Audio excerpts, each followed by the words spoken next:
All Friday in southern Utah, right here on ESPN 97.7 FM, on Sports Radio 977.com, as well as the ESPN 97.7 FM Facebook page. Let's play some football alongside Andy Thompson. I am Carrick Segmiller, and we welcome you to Crimson Cliffs High School for our title sponsor, Ideal Paint Game of the Week. Ideal Home and Paint since 1975, locally owned and operated by Ray Odette. 2 locations, Ideal distributors for all your automotive paint on Tabernacle, and Ideal Home and Paint, 4096 South River Road. Ideal has that. Tonight, the Mustangs of Crimson Cliffs, 2-0 overall, will welcome in the undefeated Thunderbirds of Timpview High School. Timpview making the trip down today, undefeated at 2-0. 5A school. Andy, let's bring you in here, my partner for tonight. We talked on the radio just a little while ago. Certainly going to be the toughest test of the year so far for the Mustangs of Crimson Cliffs. Absolutely. I mean, these two teams obviously have a great tie-in, the friendship between Coach Wayne Alofapo and Coach Andy Stokes, who we'll get to.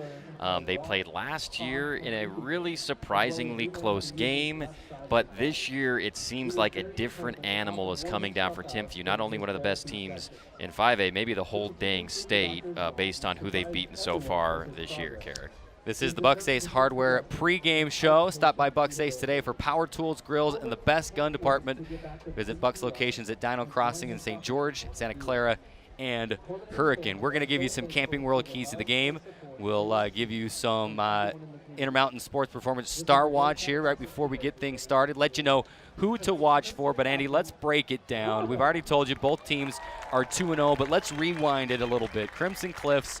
Let's take a look at the Mustangs first. 2-0, a 10-3 win over Green Canyon in Week 1. 35-7 win last week against Spanish Fork. And going in, I mean, these guys lost everything in the kitchen sink on defensively after the 2021 season to graduation. Week 1, the question was, what are they going to do defensively? How are they going to plug in these young guys? They showed that they could step in and play a great game. They got the Week 1 win against the Region 11 favorite. Week 2, the question was, okay, when's the offense going to catch up now? And then, bang, they scored 35 points. Big plays all over the field. So it's been a learning process, a growing process for this Crimson Cliffs team. You had the chance to talk to head coach Wayne Alofapo this week. What's his view on things? His squad is 2-0 playing against, like you said, probably one of the best teams in the whole state. Yeah, the number one thing for Coach Wayne coming into this year was IQ, especially on the defensive side of the ball. When you have a bunch of new guys who haven't played a lot of varsity football, are they going to make a bunch of dumb mistakes? And so far, the IQ seems like it's up in the 140s for this young team. Now, Coach Wayne, a defensive mastermind, has super high expectations. So he said, look, last week, Spanish Fork probably should have scored 17 to 20 points. We made some mistakes. There were some breakdowns defensively that luckily they didn't make us pay for. But he says this Timpview team is going to make you pay for those every single play you screw up. So the margin of error tonight is obviously 0, and the IQ is going to really be put to test for this young Mustangs group. And that, Carrick, that's the storyline, or one of the storylines of this year so far, is how do you lose everybody from maybe the best defense last year in Region 10 and come out the way they have defensively against 2 good programs and look dominant through 2 weeks? Well, that's a great question, and let's tell you how, for all you listening out there and watching. Brayson Phillips, linebacker, has stepped up big time this year for the Mustang. He's a junior, but he leads the team in tackles. He's got 19 tackles. We talked about him on your show earlier today. Yeah. And he's all over the field. It's not just defensively, it's special teams. It's blocking field goals. It's getting in, disrupting punts. The dude's been everywhere. There's another Phillips on the team, Jordan Phillips, junior. He's playing linebacker as well. He's got 12 tackles and a sack. And these guys have been all over the place, and this, I guess, just leads right into our Intermountain Sports Performance Star Watch as we let you know who are the guys we're going to see defensively for this Crimson team. Yes, absolutely. The backers Phillips, as we're calling them. They're not blood brothers, but they play like they are brothers because they're both really good, awesome as run stoppers, getting behind the line of scrimmage and making plays, and that football IQ. They are the leaders out there in the defense. And, Carrick, you mentioned special teams as well. That they contribute. So those are our Intermountain Sports Performance Star Watch players tonight. Watch out for both Phillips on the defensive side of the ball. There's a couple more players defensively for this Crimson Cliff squad that you got to mention. McKay Wright has been on point, 17 tackles. Jace Sweeten has been patrolling the secondary, like a policeman looking for criminals. He's got a couple interceptions coming into today's game. Keep an eye out for that. Rowan Williams on the defensive line, 15 tackles. Fahey Falalua has got an interception, a bunch of tackles as well. So, Coach Lofapo basically had the task of, hey, we got to reload. We got to plug and play. He said, we have the athleticism. We have the talent to do it. They lack the experience.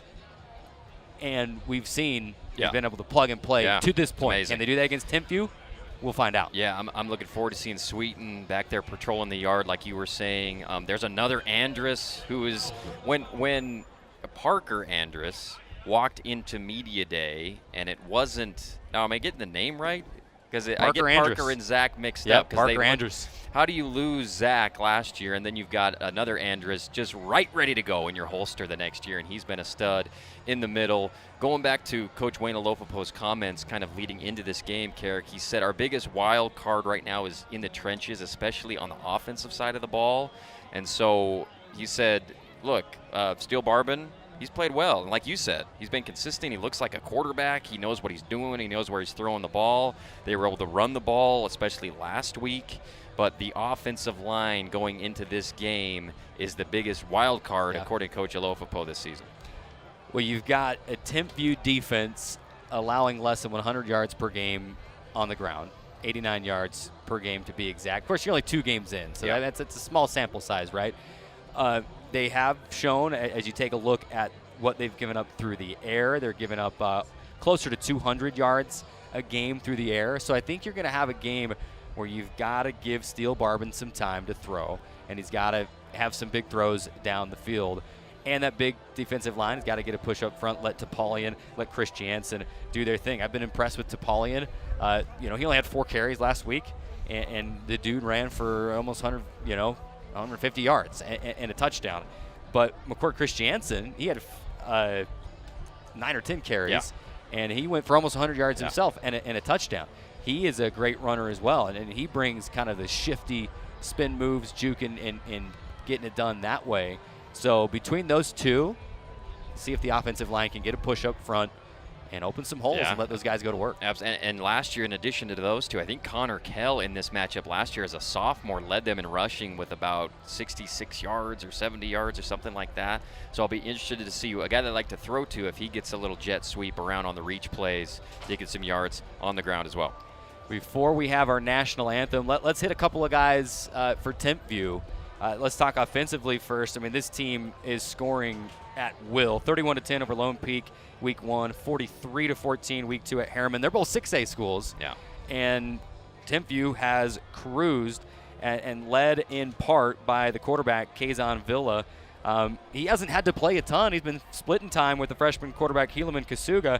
But Villa, he's just 14 of 18, 158 yards, 3 touchdowns through the air, 121 rushing yards as well. He can tuck, he can run. I mean, the dude's the real deal. And then you swap him out for the freshman Kasuga, who's almost just as talented. So it starts right there offensively for Timpview. One of the things, going back to our coach's comments of Wayne Alofapo, brought to you by Bucks Ace Hardware, is he said, the thing, since Coach Stokes has been a part of the Timpview program, they've always have dudes. They've got running backs, they've got linemen, but the quarterback has kind of been the wild card. This year, that is not the case. Whether it's Villa or this 9th grader Kasuga, their numbers are unbelievable. Last game against Harriman, they combined to go 18 of 20 efficiency-wise. And I think what makes Timpview so scary is they're playing Lone Peak, they're playing Harriman, huge schools who have dominated in their respective regions for the last 5-10 years, and they're able to run right over them. Last week against Harriman, they had 4 guys over 10 yards per carry for Timpview, and that means for Villa a lot of easy throws where a guy's wide open because everybody's committed to stopping the run. So that's the huge challenge for Crimson Cliffs defensively, is for their second level guys not to be so eager to jump up and stop the run that you let somebody run right past you, because Villa's going to hit him every time.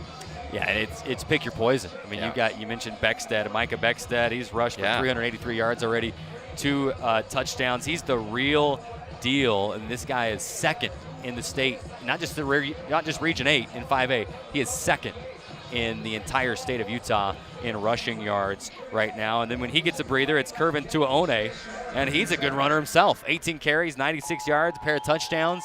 These two running backs are quite the tandem in the backfield. Then when you go to the air, there's another Nakua at Timpview. Tay Nakua, younger brother of Puka and Samson, is tearing it up out there at receiver for Timpview. Amazing. Yeah, the train keeps on moving for Timpview as the program is once again at the top of the state, it looks like, again this year. Another name you'll hear a lot, Pokai Haunga. He's got a couple of catches for a pair of touchdowns offensively, but he's got a pair of interceptions. He's got sacks. The dude plays both sides, and you're going to see him all over the field. This is a Timpview squad just littered with guys with Power 5 offers on the defensive line, on the offensive line. You know that scene in Remember the Titans where one of the players comes out on the sideline and he says, "I feel like I'm watching Monday Night Football out there, Coach." That's these Crimson guys. Cliffs may feel a little bit like that tonight against Timpview. Definitely their biggest test of the year. Both teams are now on the field. Of course, Crimson in the blue tops and the crimson red bottoms, the red helmets.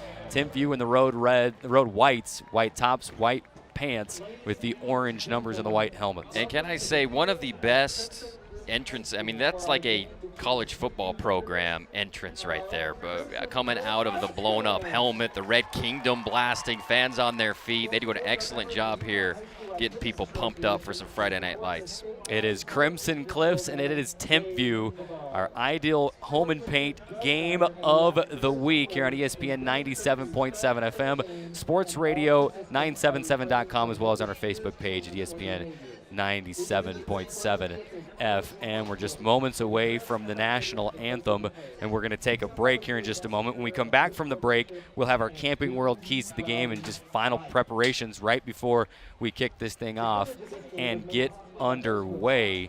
But it is Crimson Cliffs, it is Timpview. Both teams 2-0. Somebody's going to be 3-0. Somebody's going to be 2-1. Leaving this game, of course, Crimson Cliffs will go right into Region 10 play next week.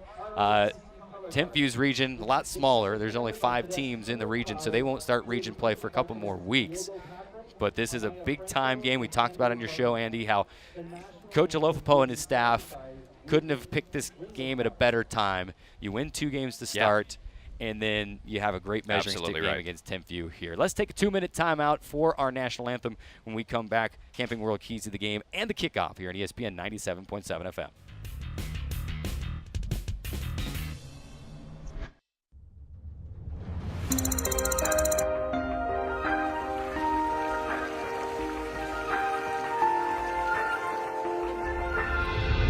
Ever wonder what's just over the horizon? You should. The land of exploration is calling.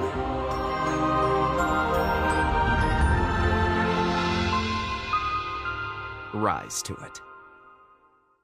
You may have heard that the American Legion helps honor our fallen heroes. Or that the American Legion helped write the GI Bill, enabling veterans to get a college education. And yeah, you've heard us tell a good story or two. But did you know that the American Legion does so much more for our veterans? From advocacy on Capitol Hill to serving others in our communities, the American Legion continues its tradition of strengthening America through service. Learn more about supporting veterans in your community by visiting legion.org.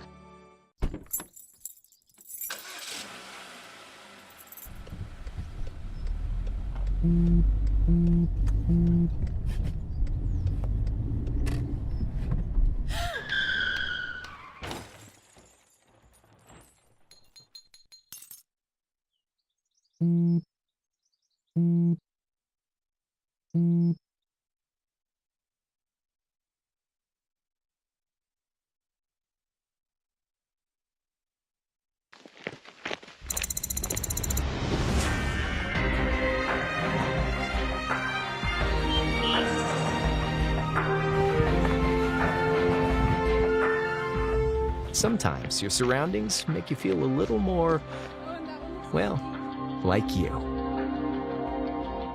The land of vision is calling.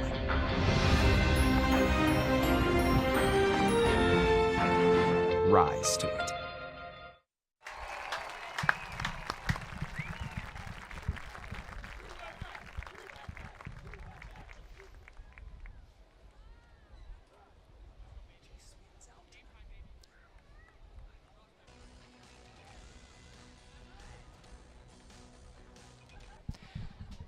Carrick Segmiller, Andy Thompson with you on ESPN 97.7 FM, our ideal home and paint game of the week. Crimson Cliffs and Timpview getting set to do battle here at Crimson Cliffs High School. Our Bucks Ace Hardware pregame show almost in the books, but Andy, we can't start the game without some Camping World keys to the game. What do you got? All right, let's start with third downs, down and distance. How many times are you third down and 6 or more? And I think tonight you always want to try to run it against a team like Timpview when you're the big underdog. That's going to be a Herculean task. So can you throw it effectively to complement your run game on downs 1 and 2 to set up third down and 5 or less? That's a big key for me for this offense of Crimson Cliffs. Number 2 is mojo plays. Anytime you're the David to a Goliath, you've got to come out and make something happen on special teams. Carrick, obviously turnovers, a big hit early to get the mojo on your side when you're going up against a team like Timpview. And then number 3 is make Kazan Villa throw to his second or third option. So far in his first 2 games, he has had easy throws to open receivers because of how good Timpview's run game is. And it's easier said than done, but make him do what he doesn't want to do, throw it to his second or third read, and make him work a little bit when he's throwing it down the field. Love it. Those are your Camping World keys to the game. Your adventure start at Camping World. A huge selection of all top brands. For sales, parts, service, and a full retail store, visit 1500 Hilton Drive or campingworldstgeorge.com. The captains coming out onto the field for the coin toss, and we'll have the result of that here in just a moment. Looks like Crimson Cliffs has an honorary captain out there as well, a younger fellow. Certainly a good experience for him to be involved in this coin toss. We'll let you know the result of the coin toss here in just a moment. You see him just to the left of your screen, and he might actually be flipping the coin, if I'm not mistaken. That referee is going to bring him in. I think he's going to flip it. All right, let's see how he does here. We'll take a look at that, but can't tell you a bunch of other games going on in Region 10 tonight. Canyon View is at Cedar, or Cedar, the Region 10 team there, the rivalry up in Cedar City, that even though they're in different classifications now, got to keep the rivalry going.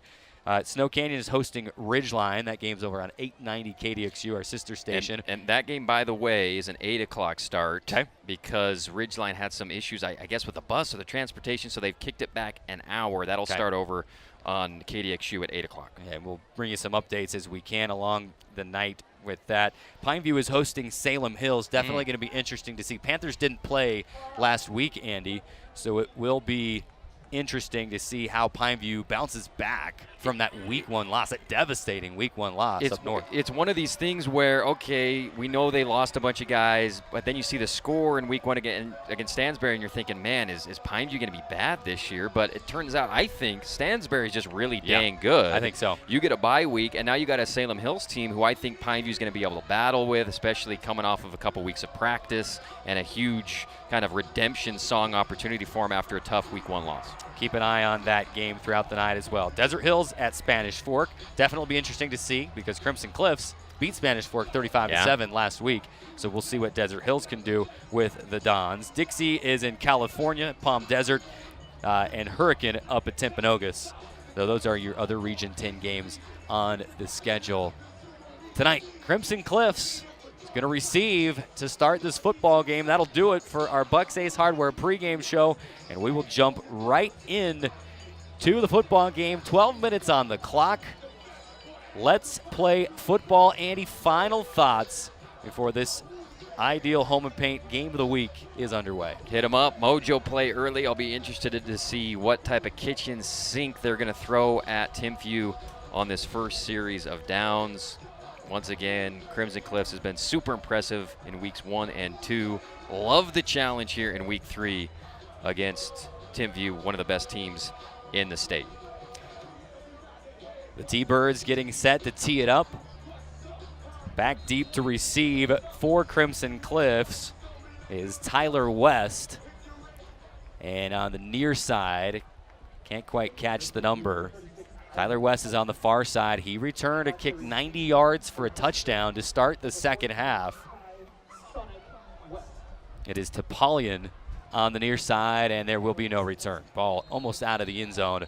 So Crimson Cliffs will start at its own 20-yard line First possession of the football game. Crimson Cliffs and Timpview, both 2-0. Something's got to give. What will it be tonight? Which side will emerge victorious?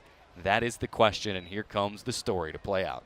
Absolutely. We'll see Steele Barbin, who has, he's a Barbin, for heaven's sakes. He's got all the skills and the talent and all that stuff. He's shown it early, and obviously the biggest challenge of his young career against this defense tonight. How many of those guys are there, by the way? I mean, we've seen there were Barbins when I was in high school over at Snow Canyon before me.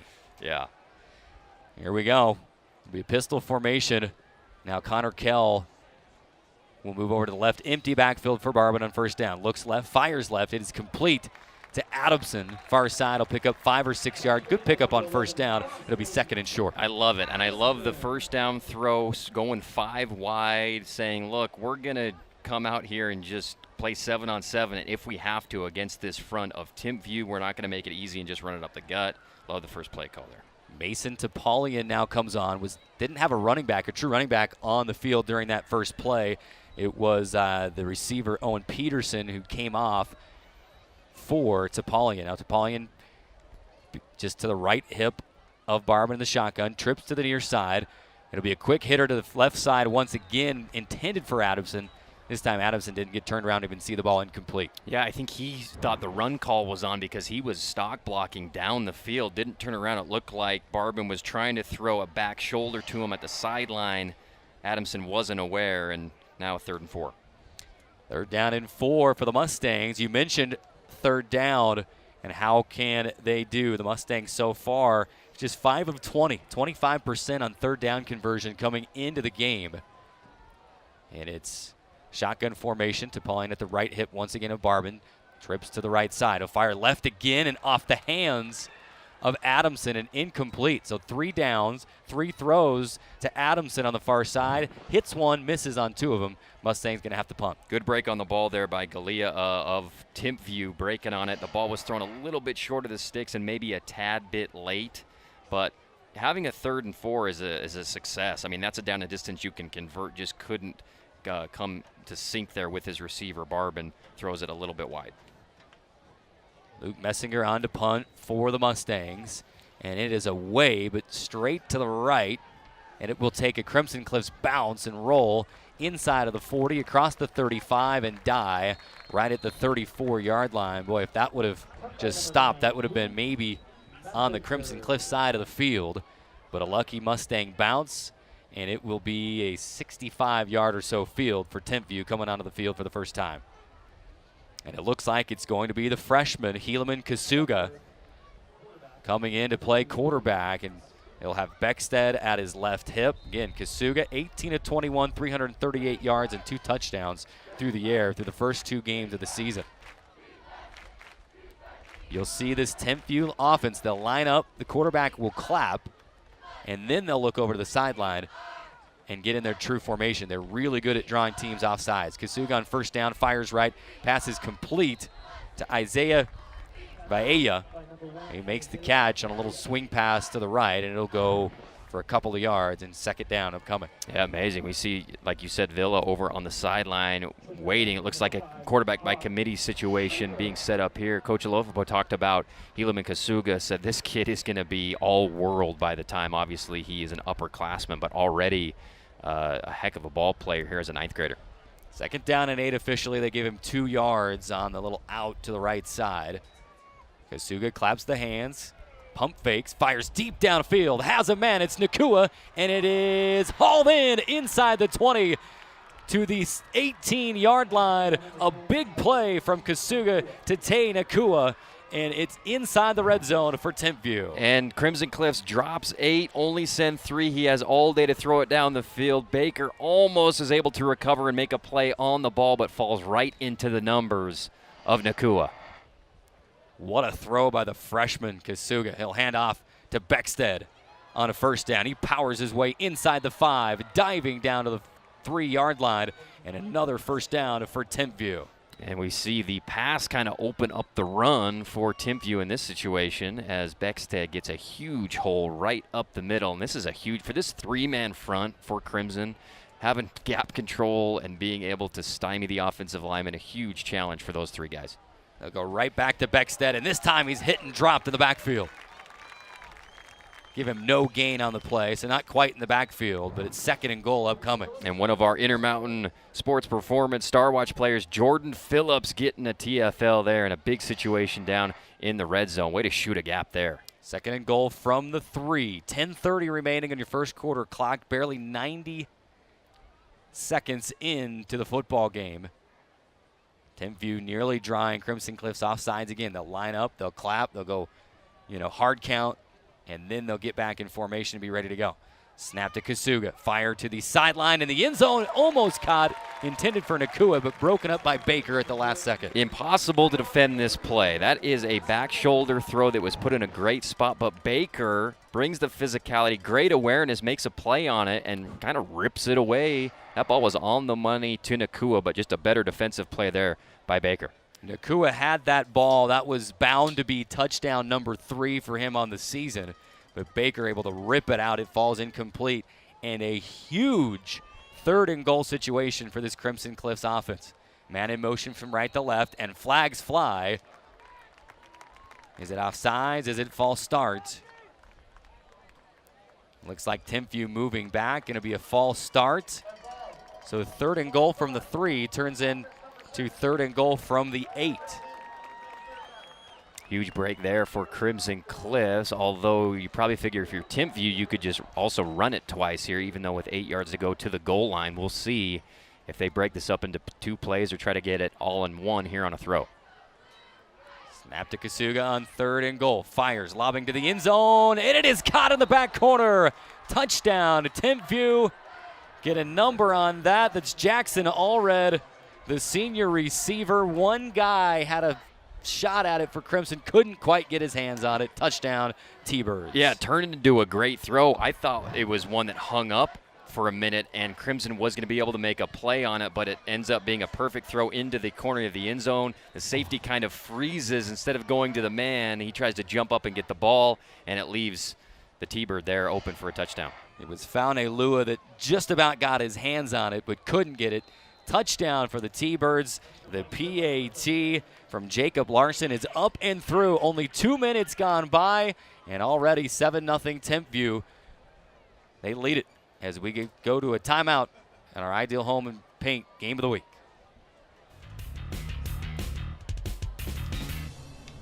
Got a project at work or around the house? Well, think Bucks Ace Hardware. Think Bucks for all the top brands like DeWalt, Milwaukee, and Stihl. Plus, Bucks has the best sporting goods department. You've got to see their gun department. It's stocked with a great selection of guns and ammo and accessories. 2 locations at the Dino Crossing in St. George or State Street in Hurricane.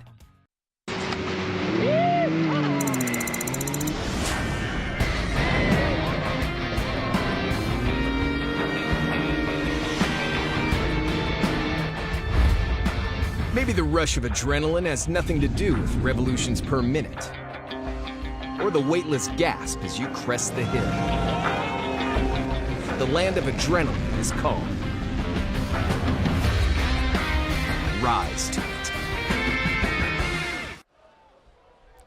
Now, Timpview takes just 2 minutes, and they strike first on the 8-yard touchdown strike from Kasuga to Allred. The ensuing kickoff is into the end zone for a touchback, and Crimson Cliffs will have it right back. Andy, we talked on the Andy Thompson show earlier today, and you were asking me just one thing I wanted to see, and I said, you'd love to see Crimson Cliffs force a 3-and-out, or at least some sort of a point, a punt, or hold them to a field goal on that first drive. Well, Timpview kind of able to march down and have their way on the first drive. Yeah, they kind of showed, hey, we can run it. We're going to throw on the outside and run after the catch. We got a Nakua we're going to throw it to down the field, and really well performed drive there by Kasuga, the freshman. All the way around. First down and 10 from the 20. High snap, brought down, handoff to Paulian. He's got a big hole, and he's upended just shy of the 30. He'll fall right at the 30 for a first down for Mason Paulian. Beautiful run play, and great job by this offensive line on the right side. You got a kick-out block on the backer there by the H-back, and then good reach play there by 74 to get around. That's Trayson Jessup. Get shoulder pads on the D lineman that creates a huge hole for Topalian to walk for a fabulous Freddy's first down. First time Crimson Cliffs has trailed since trailing early 3-0 to Green Canyon in week 1. How do the Mustangs respond? Trips to the left side, shotgun formation. Snap to Barbin. He'll give right back to Topolian up the middle this time. And he'll go for, give him 2 yards. We'll call it 2nd and 8 upcoming. And we didn't see a lot of run plays their first series because they only had a couple plays, but this time going heavy on Topolian. 2 rushes in a row here for number 21.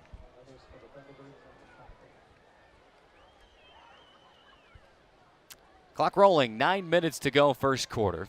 2nd down and 7, ball at the 33-yard line. Line to gain is the 40 for the Mustangs. 2 wide to either side, pistol formation with Christiansen behind Barbin. Snap to Barbin.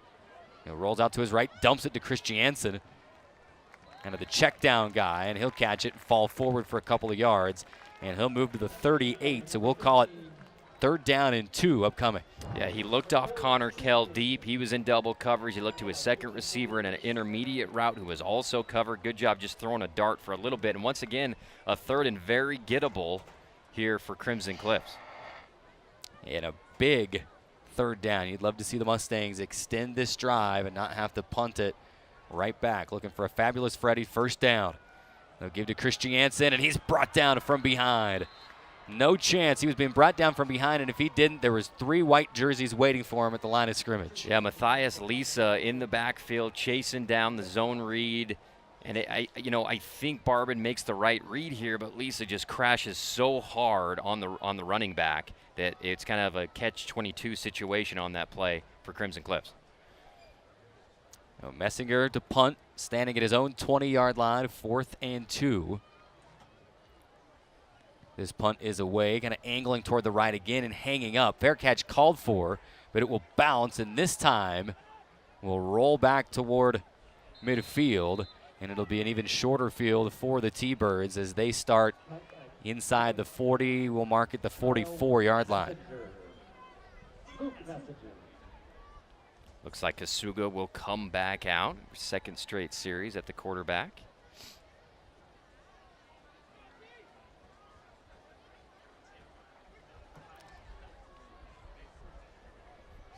Second drive of the football game for the T-Birds. They went 71 yards in 6 plays for the touchdown on drive number 1.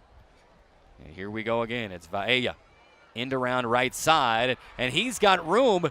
He breaks across midfield, across the 40, and inside the 35 to the 31-yard line of Crimson Cliffs. And it looked like the Mustangs had him pinched, Carrick. I mean, they had him up against the sideline only after a few yards, but he just kept going forward, and nobody could get a shoulder pad on him. Look at that next-level blocking by Timpview.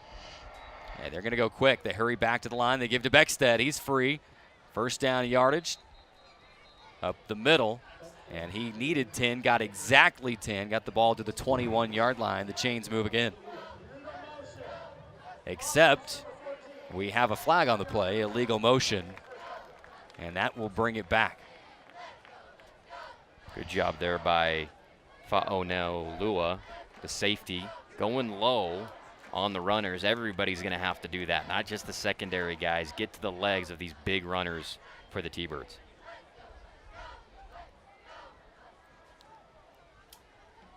T-Birds have gone to the ground on both plays here on drive number 2. 7:08 remaining first quarter, 7-0. T-Birds with the lead. Again, scoring on a touchdown pass from Kasuga to Allred on their first drive. And in Mustang territory again, Kasuga looking, has time. Now he's going to tuck it and run around the right end. And he'll be forced out just across the 30, about to the 26-yard line. And it'll be 2nd and about 5 coming up. Scott Nissen did a good job getting some pressure on Kasuga, and that's great news when you're just sending 3. The problem is when he can pull it down and hurt you with his legs as well and set up a 2nd and 4 or 5 here for the T-Birds. 2 receivers to either side. Ball on the right hash. Kasuga fires a quick one to the far sideline. It's caught by Nakua. He'll get the 1st down and a few extra. And a 1st down for Timpview. And just to catch step throw. Really well protected. And Nakua, a great route runner, kind of does an inside-out move there to get himself wide open before the sidelines for a fabulous Freddy's first down. Nakua's second catch of the game. On first down, they give it to Beckstead. Feeling his way around the right end, inside the 10, and falling down near the 8-yard line for yet another Timpview first down. It'll be 1st and goal, and the T-Birds already lining back up. They want to go quick, try to punch another one in. Been impressed by Beckstead's patience. He runs with great vision, but waits until the hole opens up, then he explodes. Low snap on first down. Kasuga picks it up, gives to Beckstead. He's going to find his way into the end zone, but there's 2 flags sitting at the 8-yard line on the far side, and I have a sneaky suspicion that has a lot to do with why he was able to march untouched into the end zone. Yeah, I think this is going to be good news for Crimson Cliffs as we get the call here.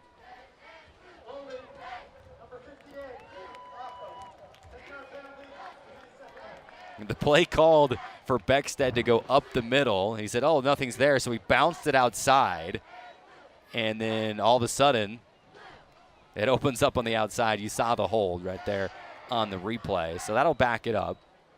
Yeah, Rowan Williams did a great job kind of occupying both gaps there and forcing the hold on that tackle. It's second down. Kasuga firing to Nakua, and it is knocked out of his hands and incomplete on that far sideline. Man, I've been impressed with Baker. Once again, closing like a freight train on this pass, dropping T-steps, comes hard on the out route, and makes it difficult enough to make it an incomplete throw there to Nakua. Now the sticks are up. I thought it was an and goal situation at the start of this set of downs, but they're showing a first down available at the 8-yard line. Pretty sure that's where Beckstead ran to for a first down a couple plays ago, but we'll see. Third down, they give to Beckstead. He'll angle his way left, cut it back up the middle, and he'll pick up 8 yards on the play to the 10-yard line. And I was just about to say, man, great play, turning him back inside and stopping him for a short gain, and then it's like a 9-yard gain. I mean, these guys are just running at will between the tackles and outside so far in this game.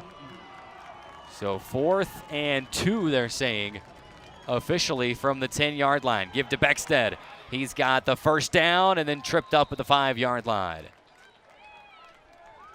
Good backside pursuit there by Brayson Phillips.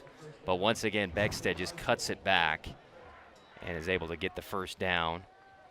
And if you look at Timpview, that right tackle and that left guard just getting second level and blowing up linebackers and making it easy for Beckstead.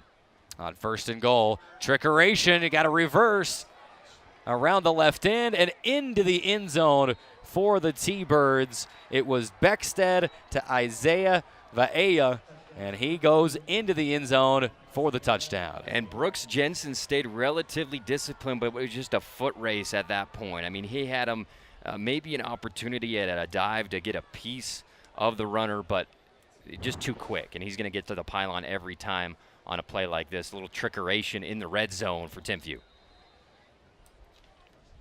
Here's Jacob Larson on for the PAT. It's up, and it is through. With 5:13 on the clock, it's 14-0 in favor of Timpview.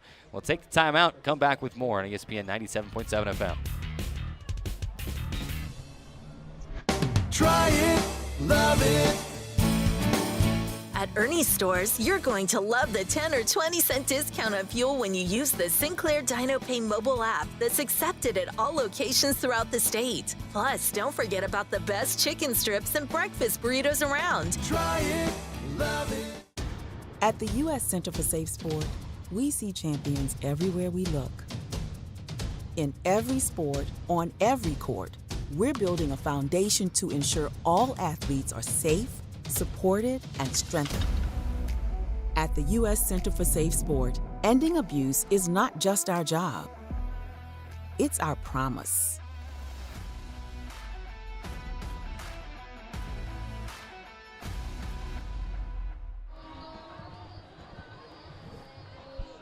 Ten-play drive for Timpview. They punch it into the end zone on a 5-yard run from Vaea, and it's 14-0. Scoreboard still says 13, but I'm pretty sure that kick split the uprights.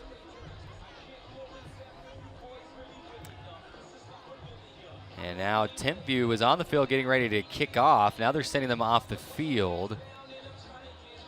I'm not sure what's going on. I'm hoping and praying. Out to the northeast, there are some really dark clouds, Andy. So we had a lightning delay here last week. I don't know if I even dare say those words. I don't think that's what's going on because they haven't made any sort of announcement, but both teams were out on the field ready to go, and they just sent them off the field. And now the teams are huddling up. Again, 10-yard drive for Timpview. They took just over 2 minutes off the clock on the drive. They drove it, let's say, about 60 yards on the drive. And now both teams are back out. Thank heavens. Let's keep it going. I shouldn't have even brought up the clouds out to the northeast there, but we did have ominous.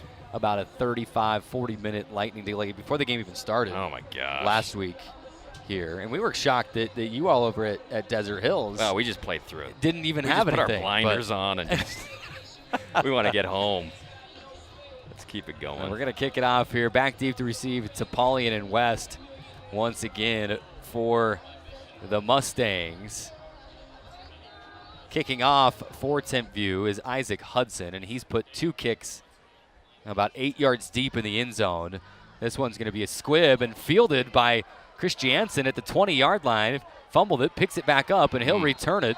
Nice. Out to the 30, call it the 31-yard line. Those are one of those plays you're saying, no. Oh, okay, I guess that worked out better than a touchback. Not bad, yeah. The up man rarely can make a play like this as it bounces off him. He has the presence of mind to go down to the turf, pick it back up, and then he's got a little spark in him, Carrick. Get to the sideline, lower on a shoulder, and make it a nice play there for the Mustang. Tell you, those are the types of runs we've seen from McCord Christiansen, lining up at scrimmage. It'll be Napoleon in the backfield, though.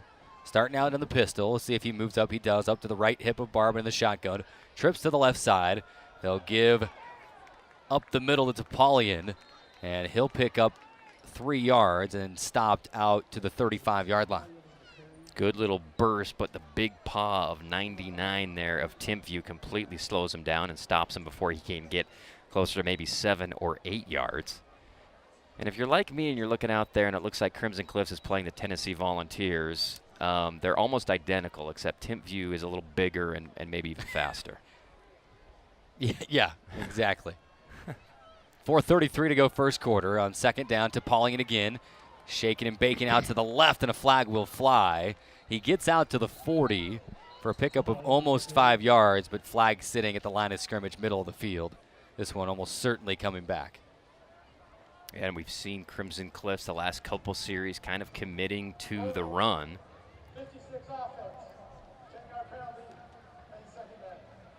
Indeed, it will be a hold. Remains second down, but it's going to be second and almost a country mile now at this point.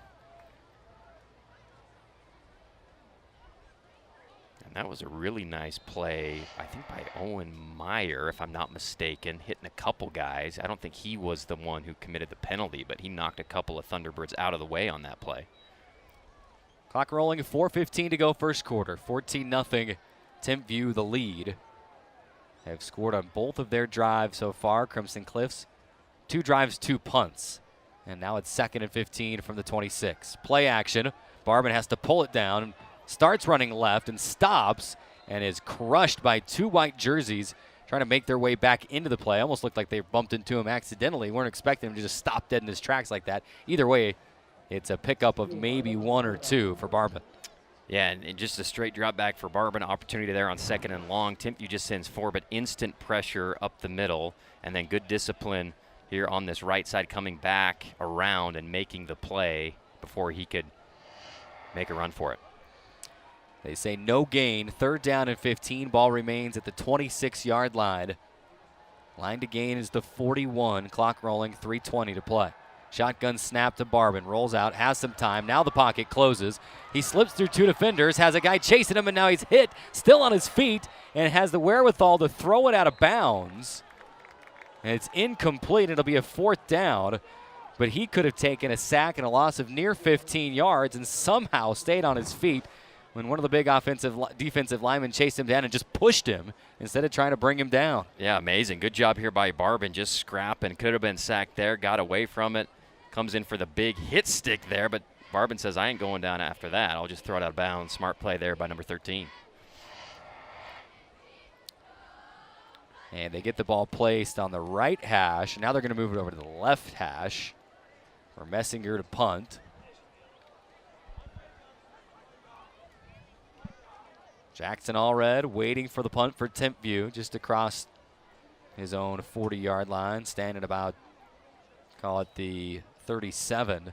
Messinger punt is away. This is the best of the day so far. We'll send Allred back. He fielded at the 28. Splits through the first level across the 40 and is wrapped up and brought down near the 45-yard line. Flags all over the field. We'll see what that call is. Yeah, we've had a ton of flags tonight on both teams. And I don't know if this is based on where this is placed. If we're going to, it could be a push in the back, it could be a hold, it could be any number of things on either team. Yeah, one flag sitting just across midfield at the Crimson Cliffs 49-yard line. The other flag on the other side of the field at the Crimson Cliffs 44.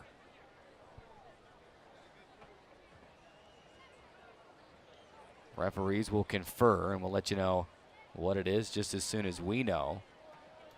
2:55 to go in the first quarter. I think it's going to be against Timpview.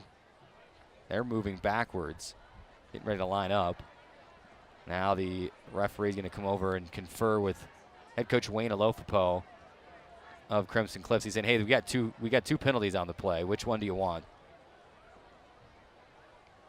Coach Alofapo says, "Does one of them give us the ball back?" No. Okay, then I don't care. No, okay. You pick. Pick either one of them. 2:55 to go first quarter, and this is our ideal home and paint game of the week. Also, we're on Varsity Sports TV. Follow your favorite team all season long on varsitysportstv.com. I mean, there's so many places to watch and listen to this game tonight that if you can't find it, you're living under a rock. 2 fouls on the play, both on the return team. One penalty is hands to the face. The other is a personal foul block in the back. Seeing a former Region 9 legend walking up the staircase here, Skylar Entz, formerly of Pineview High School, coming to watch the Mustangs here with the family. Always good to see some of the alumni of the great Region 9 days in attendance on Friday nights. Of course, he went on to play at Dixie State. Absolutely. Now Utah Tech. We can say that when referring to him, right? Because he played at Dixie State. I think that is legal. Is that legal? Yeah, you can do that. Okay. Want to make sure. 2:55 to go first quarter.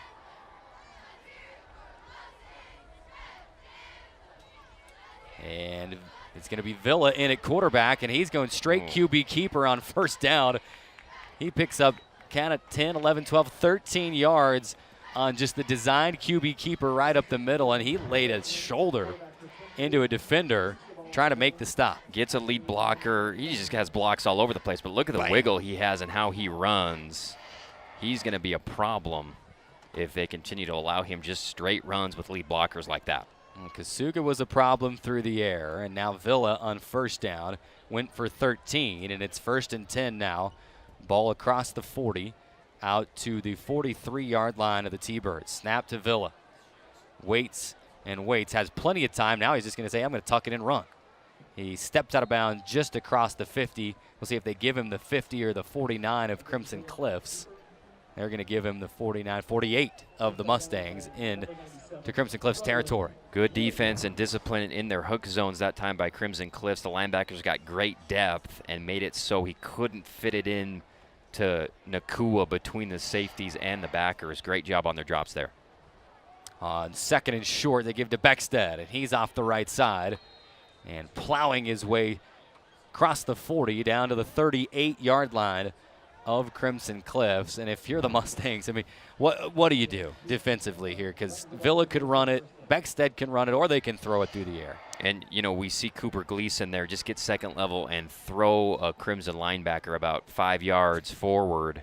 And that is just, you know, how do you contend with that? Out of 1st and 10, another QB keeper right up the middle. Villa breaking tackles, shaking and baking for the first down across the 30 down to the 20-yard line. Yeah, and another just straight run designed for Villa and kind of a delayed draw. And just full steam ahead with blockers. Everybody's getting a hat on these second-level Crimson players and making it impossible for them to make plays at the line of scrimmage. Snap to Villa. Pressure comes, and he's going down. They had him stopped. They blew the whistle, and that is Rowan Williams in for the sack. Huge job there by Rowan Williams to get into the backfield after Villa's taken you for a couple plays in a row. Taking on the block, knocking it back into the quarterback, and then just grabbing him, saying, get over here, you're going down. Nice play. So a big loss on a first down moves the T-Birds back across the 25 to the 26-yard line. And here's the snap to Villa, and it's just straight run again, and guess who? Rowan Williams. Huge. Says, hey, nice to see you again. Huge collision by Williams, and they're pulling around their biggest guy there. The left guard on this play of Timpview is coming around hunting for somebody, and he leaves Williams free, and Williams makes him pay again. Let's call it 3rd and 14, ball at the 24-yard line. Under a minute to go, 40 ticks remaining in the first quarter. Here's Villa to the air for the first time. Wide open receiver, caught, touchdown to Timpview. Isaiah Vaea slipped behind everybody unnoticed and caught the ball wide open and danced into the end zone. And just a great concept that he can just run a skinny post right down the seam and be that wide open on a clear throwing down and beautiful delivered ball. We've seen Villa run it really well, and this he knew from the snap he was going to that throw. Stared him down the whole time and executed the throw beautifully. Yeah, the QB sneaks, the QB keepers set that play up perfectly. And for the 3rd time, the PAT is up, and the PAT is through for Jacob Larson. 34 seconds remaining in the first quarter. It's Timpview 21, Crimson Cliff 0. We'll take the break, come back on ESPN 97.7. Fabulous Freddy's is the locals' choice for a full-service car wash. It's fast. Have your car washed in just 20 minutes or less. Fabulous Freddy's always keeps it clean inside and out with 2 Southern Utah locations as well as in Vegas, Lehigh, and Sandy.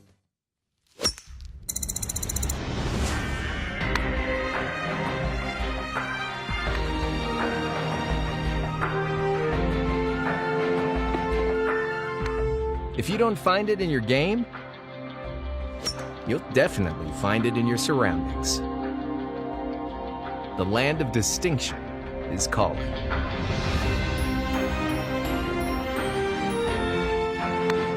Rise to it.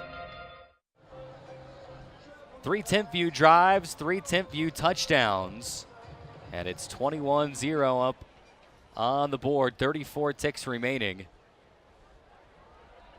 And they kick off the Crimson Cliffs, and they say, we're not even going to mess around with that line drive stuff this time. We're going to boot it into the end zone once more. So Crimson Cliffs will bring it out to the 20-yard line. 4th drive for Crimson Cliffs already in the first quarter, Andy, and they've gone to the ground. They've tried to throw. And what do you anticipate maybe on this one? You're down 3 touchdowns already. Maybe try to open it up a little bit. We throw down the field a little further? Yeah, you know, they've attempted. They've looked down there. It's been covered up pretty well by Timpview, but I would agree. I think, you know, their first possession, they came out kind of throwing horizontally to try to open some stuff up maybe in the middle, so I wouldn't be surprised if we saw some bubbles or just trying to get it into Connor Kell's hands early without making Barbin have to run for his life back there in the pocket. 34 seconds remaining. 1st and 10. It's a shotgun snap to Barbin, who throws quick to the left side, complete to Eaton, and he's got some room to run, and the catch and run brings him for the first down. Ball came out late. They do throw down the marker, and who's got it? And they're pointing Timpview's way.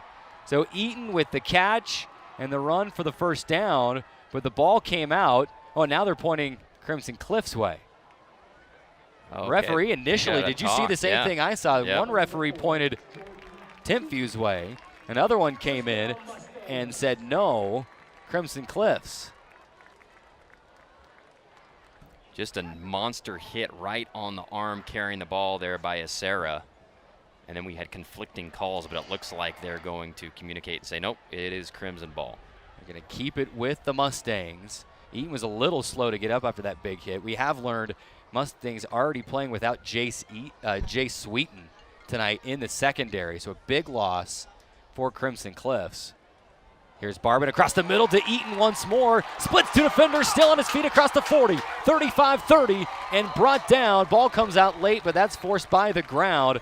What a play, what a catch and run by Eaton to make the catch, split two defenders, and get down inside the 30 to the 29-yard line. And this is Jordan Eaton saying, I belong on the field with anybody out here with how physical and talented I am. We talk about his hands.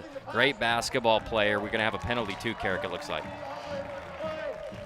Roughing the passer. Roughing the passer that they'll tack on as well. So they're going to mark that off. A costly penalty, and Crimson Cliffs going to find themselves inside the red zone for the first time today. The penalty will bring it down inside the 20, inside the 15 to the 14-yard line. Of course, 8 seconds left on the clock, so they'll wind this thing as soon as it's spotted. And the question is, do they snap another one here in the first quarter? Beautiful finesse pass against the zone in that little triangle. Eaton absorbing the big hit, staying on his feet. That was awesome. And it's going to go down to 2-1 and triple zeros. That'll do it for the first quarter. It's 21-0 Timpview, but Crimson Cliffs for the first time today, knocking on the door. 1st and 10 for the Mustangs at the Timpview 14-yard line when we come back on ESPN 97.7 FM. Ideal Home and Paint. Ideal has all the top quality brands like PPG, Pratt & Lambert, and Cimarron floor epoxy coatings. Ideal has that. Check out their Paint Design Center, 4096 South River Road, or call 656-0801. Hey world, I have a quick message. It's about safe driving. All right, let's go. Anytime you're driving, have the seatbelt buckled tight. Both hands on the wheel and your phone out of sight. When not in your hand trying to text somebody back. Because if you do, your car might get smacked. The moral of the story, just put your phone down. The people on the road will stay safe and sound. Put your phone down, put your phone down. People on the road will stay safe and sound. Yeah.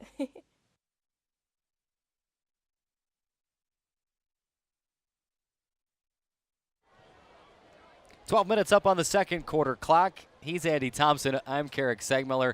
Andy, you kind of feel like we're getting the old band back together. We used to call Dixie State, Utah Tech football games back together way back in the day. 2016, 2017, the whole season.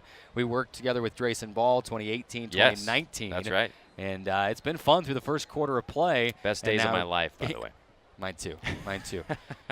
Crimson Cliffs in the red zone for the first time. Ball at the 14-yard line. Put your coaching hat on. What are you doing here on this fresh set of downs to try to punch one in? Yeah, Topalian has worked in between the tackles on first down kind of from this pistol formation, but I also wouldn't be surprised. Eaton's not in there now, but if he's capable, get him in there in the red zone. He's a huge target.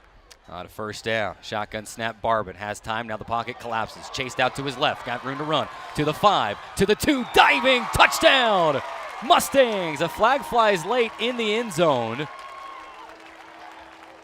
Are we going to get a block in the back is what I'm hearing at the 2-yard line. And boy, oh boy, that's one could be tough because at that point, Barbin's already in the air diving for the goal line. And they're going to pick it up. No flag. Touchdown Mustangs on the 14-yard run by Steele Barbin. Wow. What a play there by Barbin. Sees an opportunity. He hasn't had a lot of these today without 4 Timpview players being there to grab him. And just goes full throttle, diving in. Good job picking up the flag, by the way. That is a experienced crew who gets together and communicate. There was a little nudge, I guess you could say, right at that 2-yard line, but I think the right decision to pick it back up.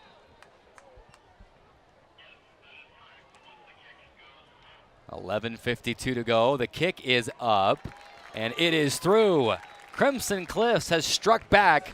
It's Timpview 21, Mustang 7. We got a football game on our hands at Crimson Cliffs High School. Just 8 seconds gone in the second quarter. We take the timeout. Come right back on ESPN 97.7 FM.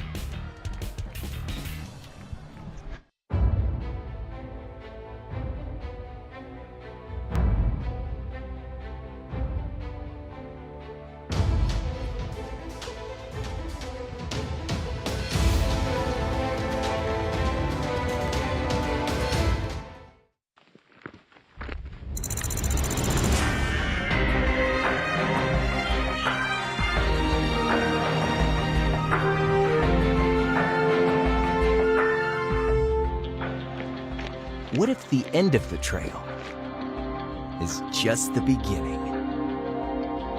The land of discovery is calling.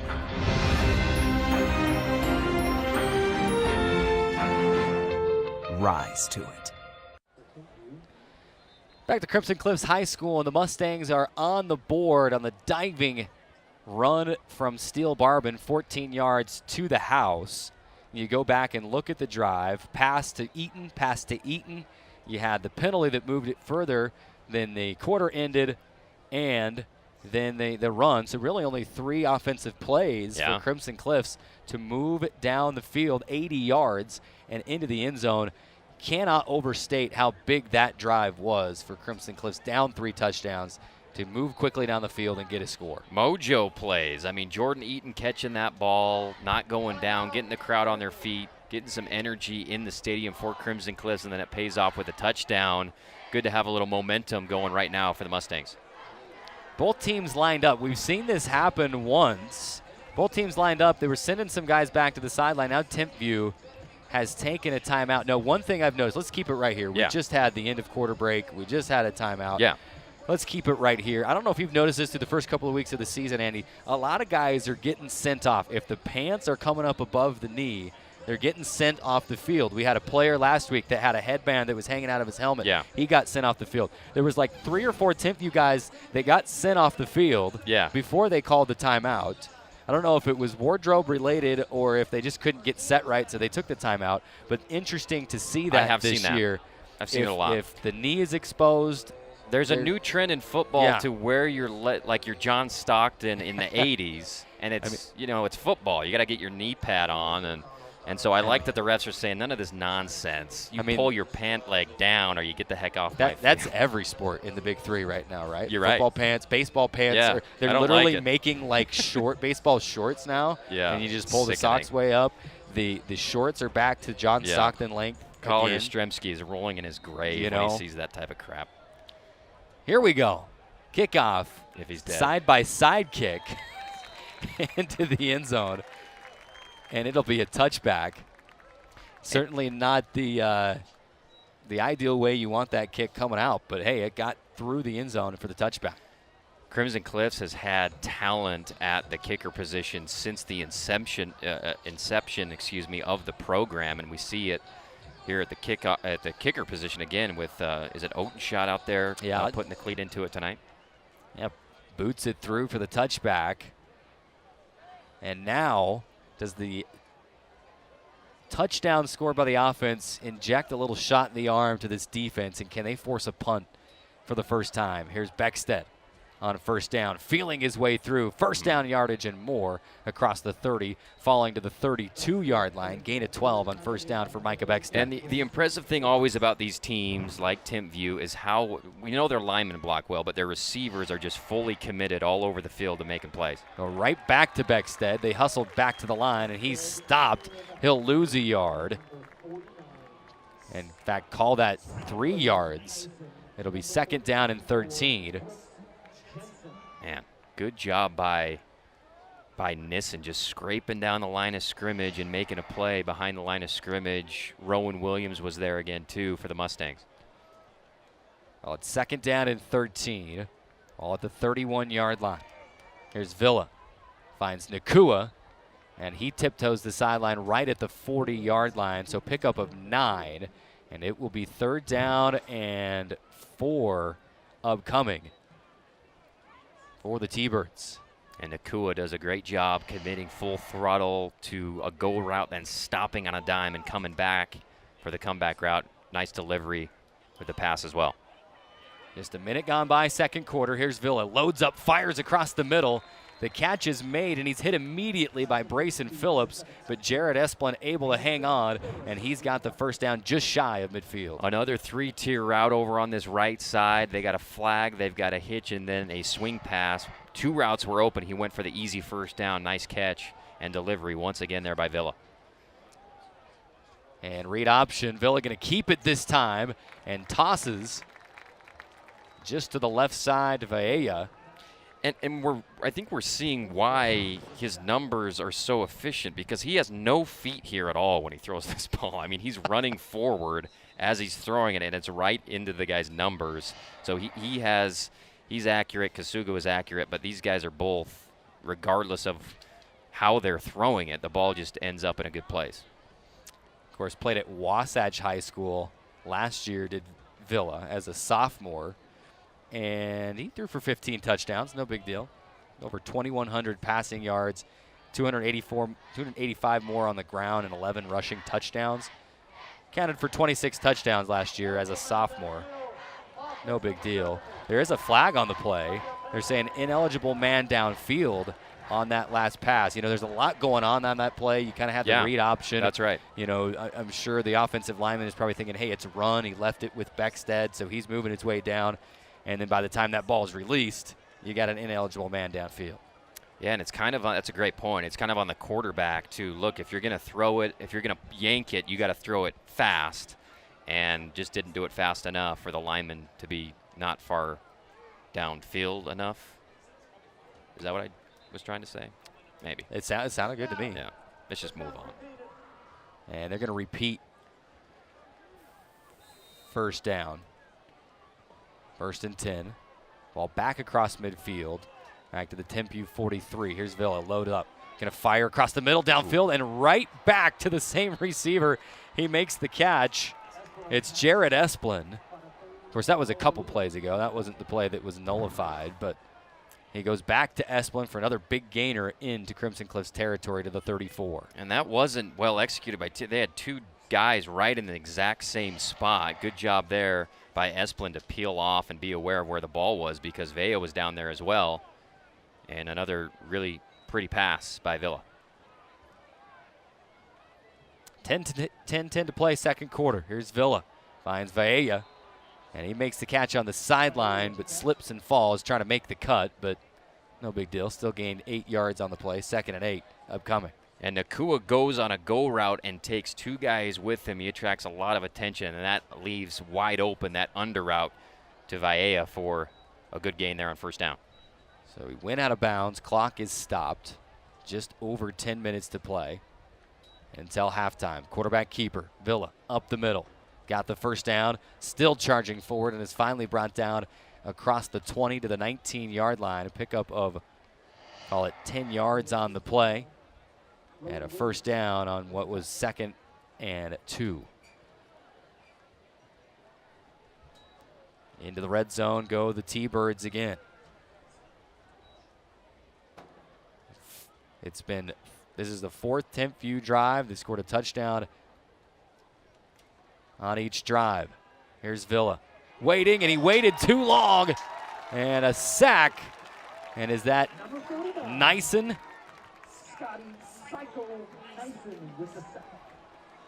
Scott Nyson coming off the end, and it finishes off Villa. Waited just a bit too long, Andy. Nyson, as I've been mispronouncing his name, but he's been so good tonight in the backfield. Tackles for loss, that time coming unabated for a sack, and he was a stud last week as well. Having a great game here for the Mustangs. That goes back to the old Nyson's Marketplace on Telegraph, right? Over in Washington. Here's Villa. And he's got room to run around the end. He turns on the Jets, and he's into the end zone. My, oh my, it looked like 2 or 3 blue jerseys were there to wrap him up, and then he just kicked on the afterburners and outran everybody.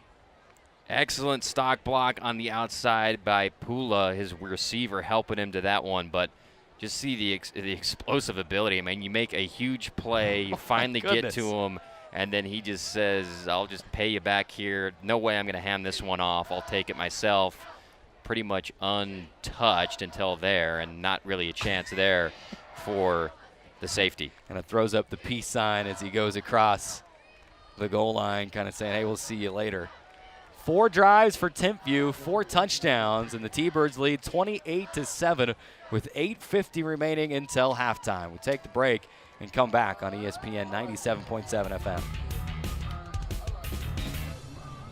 This is Tyler from We Win Injury Law. We win for you, period. If you have been in a motorcycle accident, car accident, hit by a semi-truck, or bitten by a dog, we will fight and win for you, period. Visit 435wewin.com to have me look at your case. Military families often sacrifice precious time away from loved ones while serving our country. We were worried that with him leaving, that she would lose those connections with her dad. Some of life's best moments happen between parents, children, and the pages of a good book. United Through Reading provides that connection. And now, United Through Reading is also available to veterans. Learn more about United Through Reading at unitedthroughreading.org. 28-7, Timpview the lead, 8:50 to go, second quarter. Eric Segmiller, Andy Thompson with you. And this, our Ideal Home and Paint game of the week. Now they're going to go squib kick. And it's into the hands of Christiansen. He's got it left side around the 30, and it's tackled out of bounds at the 30, across the 35 to the 36-yard line. Andy, I'm not sure about that. You just gave up a touchdown on your last drive, defensive drive, and now you're going to do a squib kick and set Crimson Cliffs up with a shorter field. And a Christiansen, nonetheless, the up guy who can make something happen with the ball if you do squib it to him, and he kind of did there again his second time tonight. But I'm kind of understanding Carrick Timpview's situation and why it's so difficult for them at quarterback, because you have Villa, who I think is the better runner, but then Kasuga is, I think, the more natural passer, but both of them perform so well it's hard to just pick one at this point in the season. The first down, Barbin will fire to the left side and complete to Adamson. And he'll pick up, call it 7 yards on the play, or 8 yards, 2nd and 2 upcoming. That was what we saw the very first play of the football game. Yeah. A pass to the left side and Adamson for about 8 yards. And then they went to him 2 more times and couldn't get the first down and had to punt it away. We'll see what they do here. Trips to the far side. It's Christiansen at the left hip of Barbin in the shotgun. Barbin, delayed handoff Christiansen. He's got the first down across midfield, lowers the shoulder, and dives to the 45-yard line of Timpview. Awesome block by Owen Peterson in the slot, and great patience on the run there to get the Fabulous Freddy's first down. And I love the delayed call. We haven't seen that play yet tonight, and Christiansen pays it off for a Fabulous Freddy's first down. And no flash photography, please. There was a flash right at midfield. Someone's taking pictures down there on the far side. And no, it wasn't lightning. Oh, it was good. Someone was literally taking pictures at midfield. I want to see that photo. It's going to be a good one. On a first down, Adamson again makes the short catch on the left side. He'll pick up 3. They're inching their way closer to the 41-yard line. We'll call it 3.5. I thought you were using a euphemism for lightning in case the UHSAA was listening or something. No. But yeah, with literal camera flash. No, it's 2nd down and 7. That was right as he was making kind of his juke move, too. So I want to see that picture of Christiansen. Of course, it came from the Timpview sideline, so they're probably trying to get a picture of a defender trying to make a tackle. He got juked out of his jock that time, yeah. 2nd and 7. They give to Christiansen. Stutter steps, and he's across the 40 to the 39-yard line. And it's going to be, we'll call it 3rd down and a long 4. Across the 40, almost to the 39-yard line. And, you know, the offense is cooking here a little bit after last series and then making some progress, making some first downs on this drive. And I think clearly 4-down territory for Crimson. We'll see if they dice it up that way with this 3rd down call, if they trust the run, or if they want to try to find Adamson again here on this left side. You got Peterson, Connor Kell, and Luke Child split out wide to the right. And Jordan Eaton is that's Adamson, lone receiver to the left. Delayed handoff again to Christiansen, and this time he's tripped up. They dove right at the feet and tripped him up, and now here comes the punt team. And that was a delayed delay, and Maunga really good. And I don't know. I think Barbin had the opportunity to throw it downfield if he wanted, and then kind of utilize the running back there, Christiansen, as just a last resort. And I think he just may have waited a little bit too long. And now here comes the offense again. You think Steele Barbin came to the sideline and said, "Hey, look, coach, we're not going to punt. We're down 3 touchdowns. We're in Timpview territory. Let's just go here." You can't punt there. Unless they're going to do a quick pooch punt. And now they got to get receivers set. Adams and Peterson switching sides. They're going to have to take a timeout. So you sent the punt team out, brought him back off, and then your receivers couldn't quite get on the same page. It'll be a timeout, 6 minutes to play. I mean, when it's 3rd and 4, for sure, you're going for it on 4th down. But then if you lose a little bit of yardage on the play, then it's like, okay, and then you screw up on the formation, and then your coach has more time to think about punting, So I think they're still going to go for it. I think they should, but I think they'll go for it. 28-7, 6 minutes left in the second quarter, and at this point, you take the risk. Plus territory, and your offense is playing as good as they have all game. Yeah. You got to go.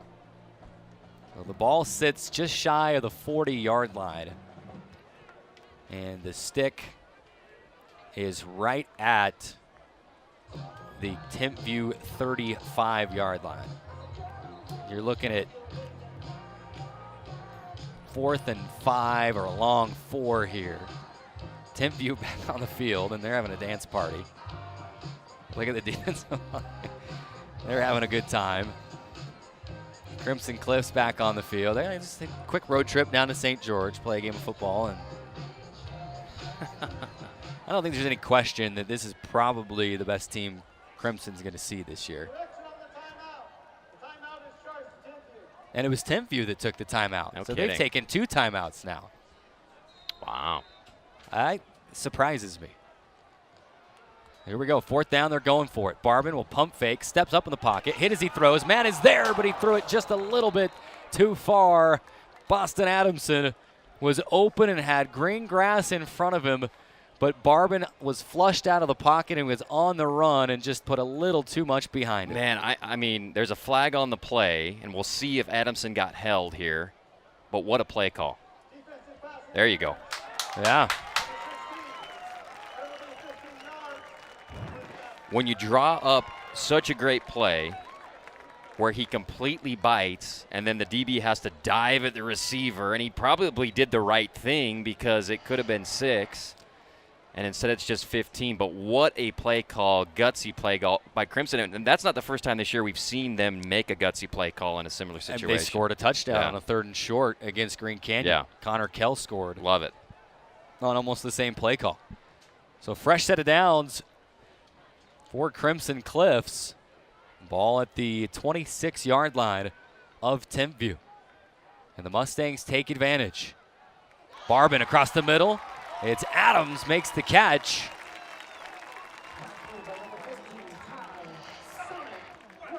Or West, excuse me.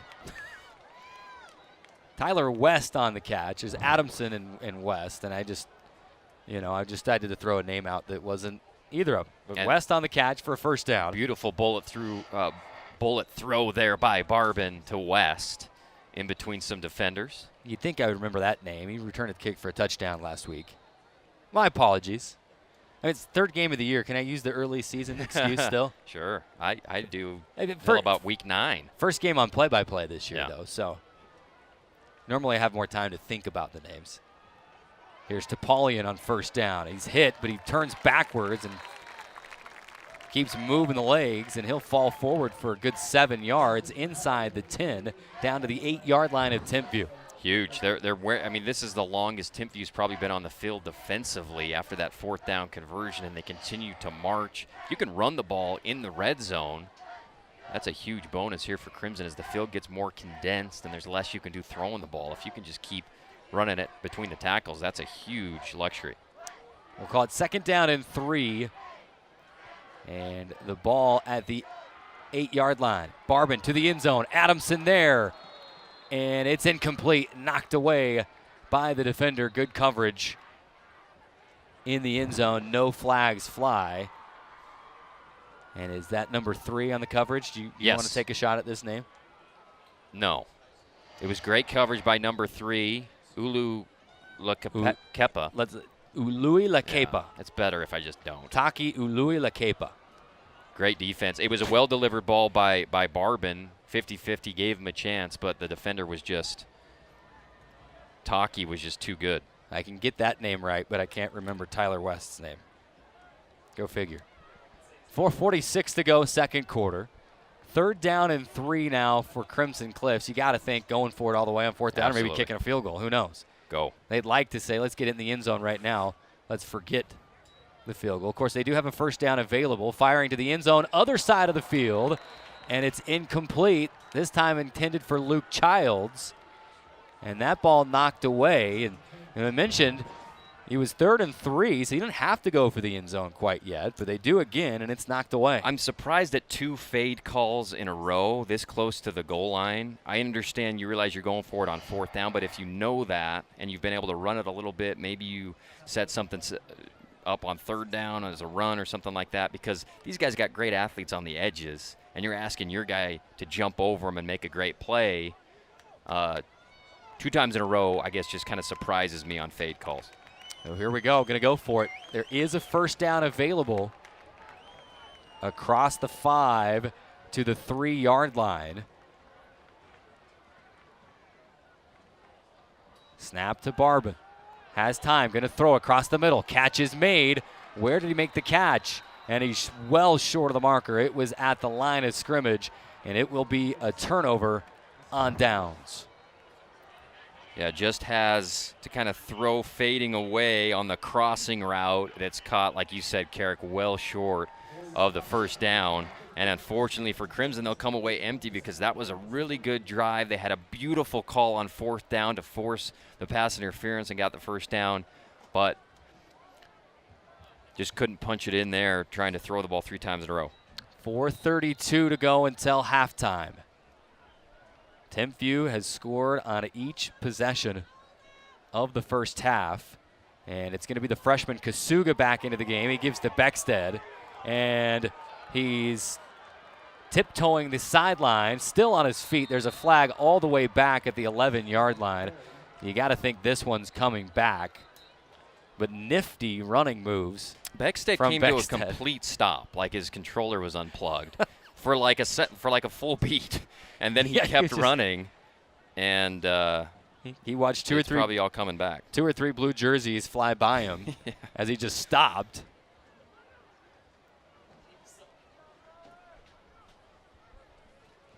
Like his controller came unplugged. I love it. And it is going to be a hold, and it is coming way back, half the distance to the goal. We'll see here, Beckstead. We'll see if we can spot the hole if it's on the edge here. Yep, grabbing the D end there. I mean, right there. It was. They said 51, so it wasn't the guy nearest. It was. You know, I like that in high school games that they actually call out the offender's number now. It used to be that they didn't. Yeah, that's new. Yeah, I like the shame. Right? I mean, learning you experience, did something right? wrong. Yeah, let's point it out. Here's Beckstead off the left end, and he'll dive ahead for a good chunk pickup on a 1st down.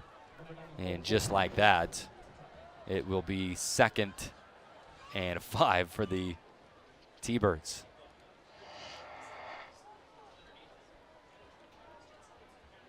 Helaman Kasuga, the freshman quarterback, running the troops right now. Kasuga going to load up, fires deep downfield, has a man. Esplin dropped it.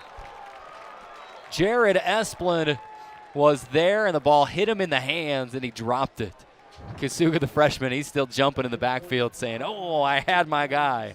Yeah, a little pump there, then the throw. He gets past everybody on a post. Could have probably come down with it and kept going for 6, but just couldn't reel it in. Man, what a ball, though. I don't know if that football could have been put in a better place for his receiver. And keep in mind, folks, that's a freshman that just made that throw. And a flag going to fly out as the teams were lining back up for third down.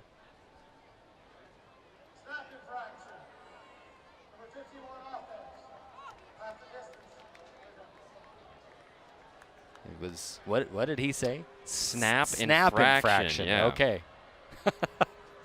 I got to get my hearing checked. I thought he said staff infraction.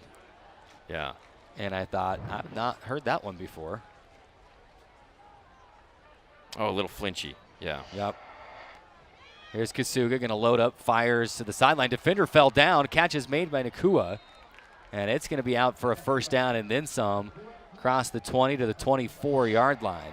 Well, you'd figure you had 2 half the distance penalties on that play, and it really didn't do anything. They still had an easy pickup for a first down. Yeah, that play to Nakua out on the edge. Anytime they want a first down on a third down, they just run whatever that it is, and he comes back and is wide open.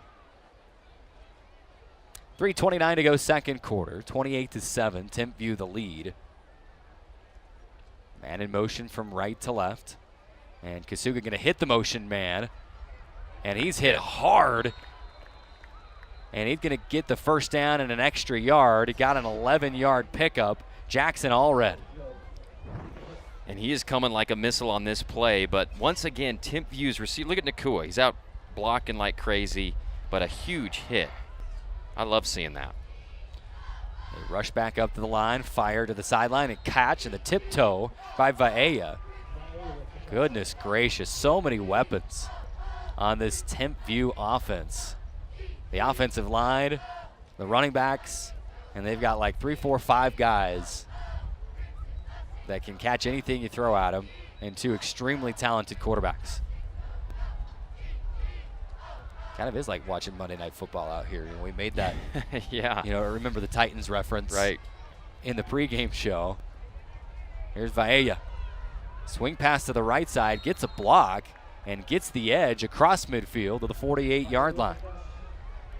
And just the timing's so perfect, and the ball is thrown in front of the running back for him to run forward as he's catching it with blockers in front. You know, there's a reason why the hype is with Timpview this year is they execute every single thing they run really well. You know, team's talented enough already, but they're playing with a little chip on their shoulder after coming up short last year. Delayed handoff to Beckstead, and he runs out of a tackle, almost out of a tackle at the 40-yard line, just across the 40 to the 39. Needed 10 for the first down and picked up 9. It will be second and short. Nice job by 2:30 to go. Nice job by Tyson to not get juked there. I mean, he had to kind of hold onto the ankle for dear life, but made a great play just getting the stop. Second down and 1. And they're going to throw to Vaea. And Vaea makes the catch to the 35-yard line, and then is brought down. Clock will stop momentarily with 2:11 to go until halftime. Good play by McKay, right? They did get the first down, but they just put these linebackers in impossible situations when they're showing run and then throwing. And McKay did a good job backpedaling and getting to the play and making the tackle. Snap to Kasuga, loads up, has plenty of time, and will fire way across the field to the right side. The catch is made and got 1 foot down and then stepped out of bounds, and that's Esplin. He's going to make that catch on the run coming back, but it Yeah. dropped the one across the middle. And it'll go for, after all that, 7 yards. It'll be second and 3. Clock rolling, 1:30 to go. Snap to Kasuga, give to Beckstead, fields his way around the right end, stays in bounds, cuts back left, and is team tackled at the 10-yard line. And a flag on the right edge, just in front of the 20-yard line. Illegal block below the waist, and it's coming back, and it's called against Jared Esplin, and you saw his reaction. He said, "What?" Yeah, he can't believe it. And we'll see if... Tough series here for Esplin, even though he does have that really good catch he just made. But kind of a game riddled with penalties on kind of both sides, Carrick. Another big one goes against Timpview. The cleanest of games, penalty-wise. 1:14 to go until halftime. Timpview has just one timeout, remember, after burning a couple timeouts, one on a kickoff and then one on a 4th down situation for Crimson Cliffs. Here's Kasuga, going to be chased out of the pocket. Room to run, is sandwiched. And shy of the first down, needed the 25. He gets the 27. You know, Crimson had a realistic opportunity of maybe going into halftime 28-14. Yeah. But still, if they can go in 28-7, that's still a minor victory, I think, going into the locker room. Snap to Kasuga, fire across the middle. Catch is made and secured. I believe that's Jackson Allred on the catch, and they're going to hustle back to the line. The ball is inside the 15, down to the 12-yard line. 31 seconds remaining. And now timeout going to be taken. Are they pointing Crimson Cliffs' way? Timeout Crimson Cliffs with 30 ticks remaining in the second quarter. We'll keep it right here with being so close to halftime. And just recap it a little bit. Crimson Cliffs trailing 28-7. Of course, Timpview, this is their 5th possession of the game, and they've got 4 touchdowns. Trying to go 5 for 5 on drives and touchdowns. You just mentioned a moment ago, Andy, that Crimson Cliffs, if you're just tuning in, had a good chance. I mean, they had a 1st and 10 situation inside the 20, and were not able to punch it in and score. Opted to throw to the end zone a couple of times, and then went short trying to get a 1st down inside the 5-yard line. Couldn't get it, and now 1st and 10 for Timpview, with 30 seconds remaining, and the ball is at the Crimson Cliffs 12-yard line. The T-Birds do have 1 timeout remaining. That was the Crimson Cliffs that just used that timeout. So 30 seconds remaining, fresh set of downs, a 1st down available for Timpview near the 3-yard line, and 1 timeout. Plenty of time for the T-Birds.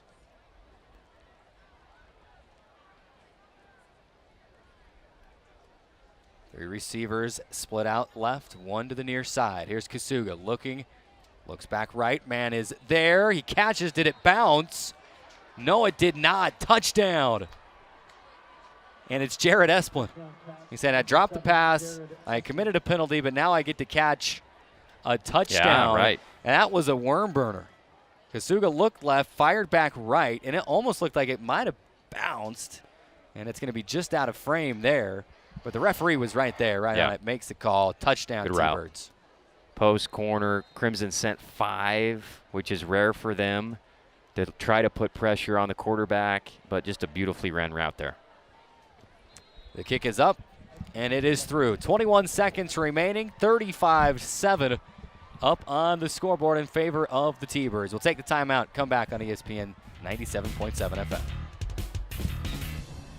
Since 1946, Wilkinson's House of Lighting has been a fan of all Southern Utah high school sports. These are special kids. Help us celebrate these young men and women and all the student athletes by getting out to the games and cheering them on. From Wilkinson's House of Lighting.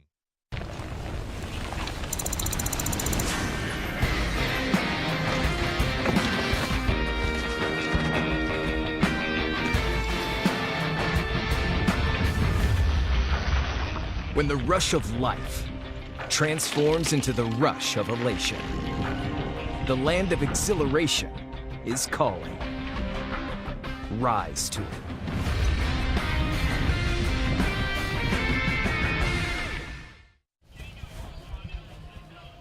.21 seconds remaining until halftime, 35-7, Timpview the lead. And if that score doesn't hurt enough for a Crimson Cliffs fan, you look out those dark clouds that we were seeing out to the northeast, they have moved in, and the wind is swirling. I mean, it's a dust bowl out there, and those dark clouds moving in. They kick out of the end zone. Did that go through the uprights? Got the wind behind him. He might have kicked that one through the uprights.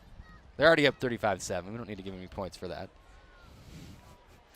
If you're Crimson Cliffs here, do you just run it a couple times and get into halftime, or do you say, oh, what the heck, and because you're into the wind right now. Yeah, I think they're either going to take a knee or just give it, like you said, just run it up the middle. Looks like they will run a play. And now whistles. And they're waiting on the sticks, I think. Yep. Referee saying, my time. Let's get the sticks in the right spot.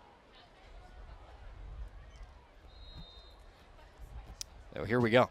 21 seconds until halftime. Barban, high snap. Pulls it down. Gives to Paulian. And he will go off tackle to the right. And that should do it for the first half. Clock rolling under 10 seconds. They're not going to run another one.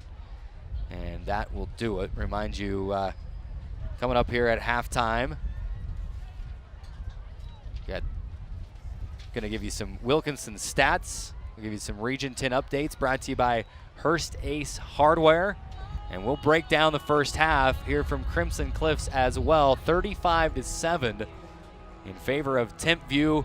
Andy, quick hitter thoughts before we go to break. All the hype is accurate. I mean, coming into this game, Nolan Perry had it as a 33-point spread. Coach Alofapo alluded to the fact this is a different animal this year, this T-Bird team. And I've been impressed. I know you have too, Carrick. They can throw it. They got two quarterbacks who can do everything. They're just big, fast, strong, and do everything really well. Super well coached. Very impressive first half. But Crimson Cliffs has battled, had an opportunity to maybe have it be a two-score game in the locker room. So they had some positive moments and just need to build on that in the second half. Yeah, we talked about that coming in, saying, hey, this is a game that you never want to lose a football game, right? You're competitive. You don't want to lose. This is a game coming in that we knew, even head coach Wayne Alofapo saying, we're playing one of the best teams in the state. Yep. We're going to learn a lot from this game, win or lose, as we head into region play next week. Really find out who we are. 35-7, Timpview the lead. We're going to step away. We'll take the halftime break, 4-minute timeout, and come back for some Wilkinson stats and some Region 10 updates brought to you by Hearst Ace Hardware. Back in 4 on ESPN 97.7 FM. I take the road less traveled, run free, unwind, unravel, someplace outside with lots to do. Green trees, red rocks, and don't forget that blue sky. The sunshine shining, sunshine pouring on me. Think I might just stay a while. Say hooray all day because the sun is gonna shine on me. Sun is gonna shine on me.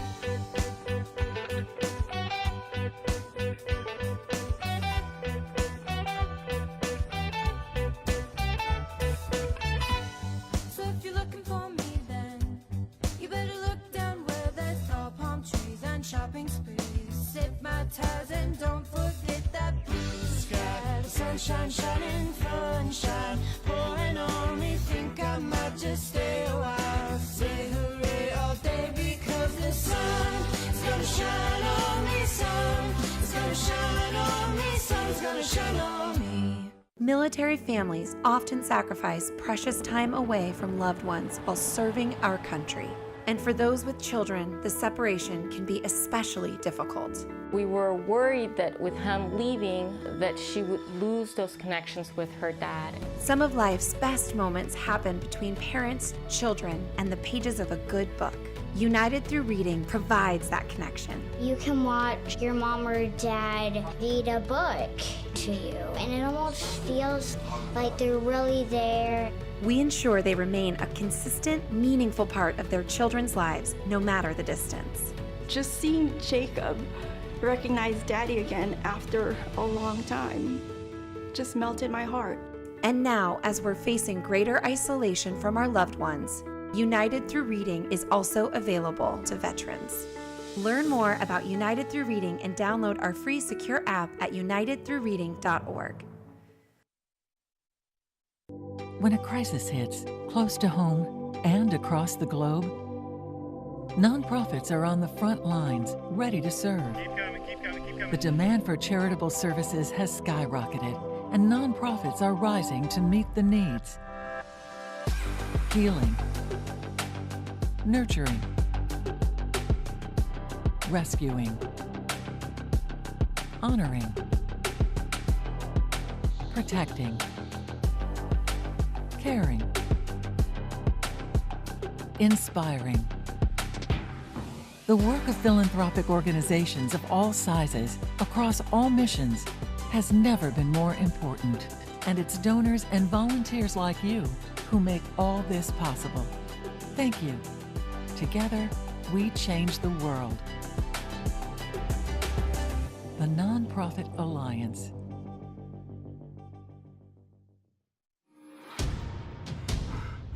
Everyone loves a champion. Someone whose performance puts them head and shoulders above the rest. But not all champions wear a medal or hoist a trophy. At the U.S. Center for Safe Sport, we see champions everywhere we look. In every sport, on every court, we're building a foundation to ensure all athletes are safe, supported, and strengthened. We believe abuse can be prevented by taking a hard look at how we coach, how we train, and how we interact after the last whistle. We have provided over 2 million safe sport trainings. At the U.S. Center for Safe Sport, ending abuse is not just our job, it's our promise.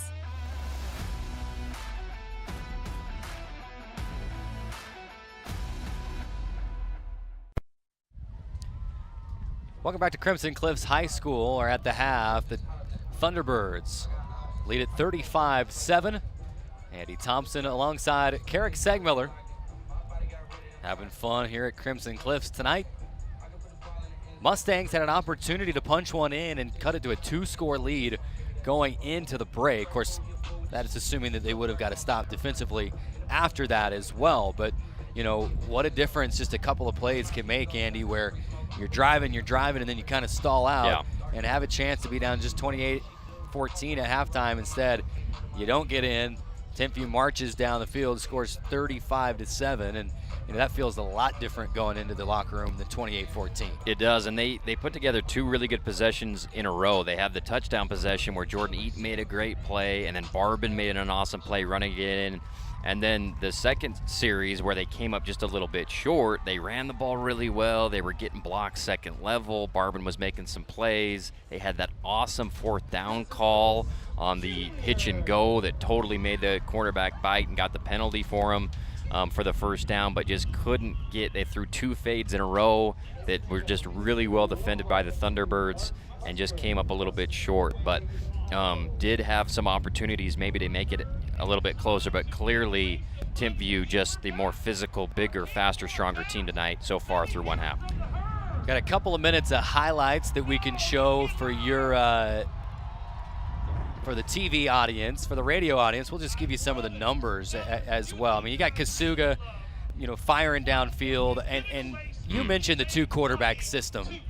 Yeah. And how on earth do you defend a team that has 2 quarterbacks that can play like we've seen from Kasuga and from Villa? I mean, it's a daunting task to try to slow that down. They were 18 of 20 last week against Harriman. In the first half, they're 18 of 21.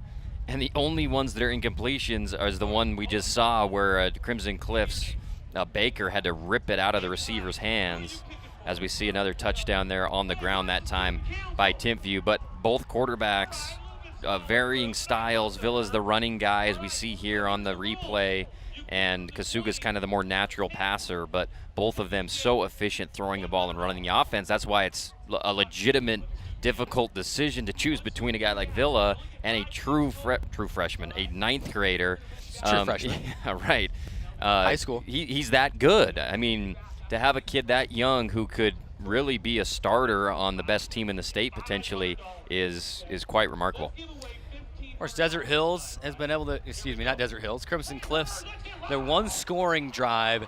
You had Steele Barbin find Jordan Eaton a couple of times, and you'd love to see him just keep going to Jordan Eaton. And then, Steele finally said, listen, I'm going to take things in my own hands, and I'm going to dive into the end zone. That was the one touchdown for Crimson Cliffs. You finally had the backfield breakdown. Scott Nyson with the sack. You mentioned before the break, Andy, Crimson Cliffs has done some good things. They've just not been able to do them consistently from play to play. Yeah, Scott Nyson has been awesome defensively in the backfield. He had an awesome first half. I thought Rowan Williams made some big plays. He had a sack, I think, and maybe a couple other plays behind the line of scrimmage. This was a beautiful delayed handoff for a key conversion there for Christiansen with some good blocks. But then the last touchdown of the half, post corner route, executed beautifully. Touchdown throw there to Esplin to end the half. You mentioned some of those numbers, Andy. Let's just take a closer look at some of those. You gave the passing numbers for Timpview.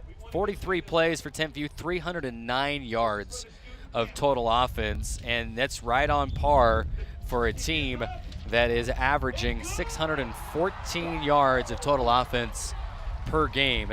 So 309 yards for Timpview to 138 for Crimson Cliffs. 81 yards on the ground for Timpview, 228 through the air. 55 yards on the ground for Crimson Cliffs, 83 through the air. 19 first downs to Timpview to 8 of Crimson Cliffs. And this is a big one right here too. 5 of 9 on third down for Timpview, 55% there. Crimson Cliffs does not have a third down conversion yet. 0 for 5. They did get one on fourth down. They go to 1 for 2. And then another big one. I mean, there's been a lot of scoring, but penalty-wise hasn't been too clean. 9 penalties, 95 yards for Timpview. Just 1 penalty for Crimson Cliffs for 10 yards, but that's 10 combined penalties in the first half. And in a 35-7 game, I mean, you're on pace for 20-plus penalties in the game, the one thing that Timpview will probably go back to the drawing board and say, hey, we got to stop making these dumb penalties. Absolutely. And to go back to Crimson's 0 for 5 from third down, it's not like they've had big losses on first and second down where they're facing a lot of 3rd and 15s or 3rd and 12s. They've had opportunities 3rd and 4, 3rd and 5 that they just haven't been able to convert. On the other side, Timpview has been excellent. Another stat that kind of jumped out to me, Carrick, that I was surprised by, is that Timpview's rushing stats in the first half, 22 for 81. I'm surprised that it's that low. Yeah. I'm surprised they aren't over 150 yards, honestly. Keep in mind that they have had a couple long runs that have been brought back. That's true. By penalties. That's true. So it feels like the they should be 150, 160, 175 almost. But there has been some penalties on some key running plays. These are the Wilkinson stats. Remember to light it up, Region 10. Since 1946, Wilkinson's House of Lighting has been a fan of all Southern Utah sports. They've got lights, fans, and fixtures. Contractors and homeowners always welcome at Wilkinson's. Those are team numbers. Let's real quick just give you some individual numbers. We'll start with Timpview. I mean, we've talked about the two quarterbacks. Kazon Villa, 14 of 15 through the air, 162 yards, 2 touchdowns. I mean, 93% completion percentage, and no big deal. He's also rushed for a touchdown. Helaman Kasuga, 4 for 6 through the air with a touchdown. Micah Beckstead, 10 carries, 53 yards for the majority of those rushing yards through the air. Isaiah Vaea, 7 catches, 63 yards and a touchdown. Tain Akua, 4 catches, 80 yards. No touchdowns for him, but Esplin, 4 catches, 50 yards. Allred, 3 catches, 35 yards for Timpview. Andy, you take a look at Crimson Cliffs. I mean, it starts with Steele Barban. Not a terrible line, 8 of 13, 83 yards. But, when you don't have much time back there and you've got a, secondary like the one Timpview is sporting tonight, tough to get things going. And, he's made some, decent throws down the field. The one to Jordan Eaton stands out. He's had a couple that were knocked away that were downfield where he's delivering the ball well. The stuff horizontally that he's throwing to the outside, maybe we'll see some more of that in the second half. But like you said, 8 of 13 for 83 yards. And then running the ball, Mason Topalian's had a little bit of room. His yards per carry over 5, but not a ton of total yardage in the run game to speak of for the Mustangs in that first half. Receiving, Jordan Eaton, 2 catches, 51 yards. Boston Adamson, 3 catches, 18 yards. Tyler West with a pair of catches for 8 yards.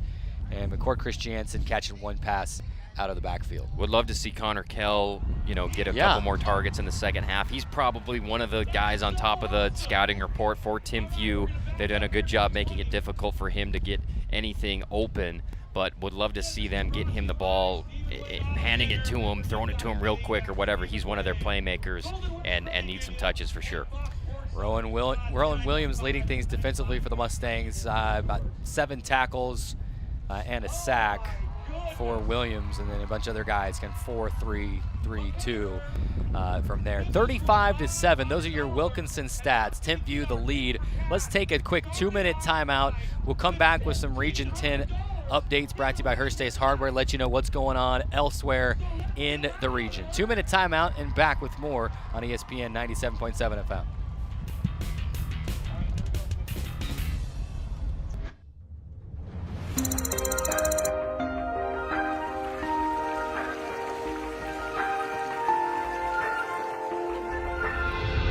Ever wonder what's just over the horizon?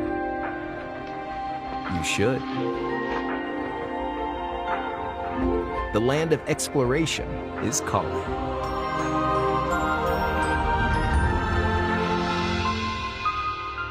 Rise to it. You may have heard that the American Legion helps honor our fallen heroes. Or that the American Legion helped write the GI Bill, enabling veterans to get a college education. And yeah, you've heard us tell a good story or two. But did you know that the American Legion does so much more for our veterans? From advocacy on Capitol Hill to serving others in our communities, the American Legion continues its tradition of strengthening America through service. Learn more about supporting veterans in your community by visiting legion.org.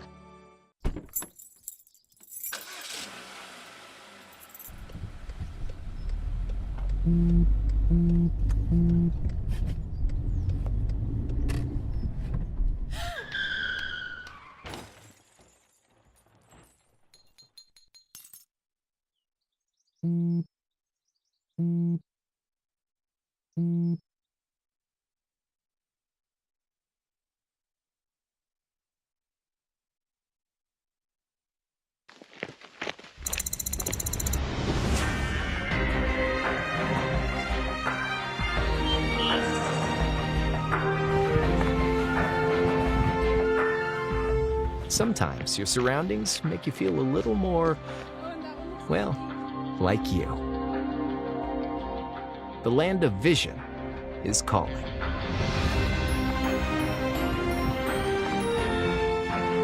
Rise to it.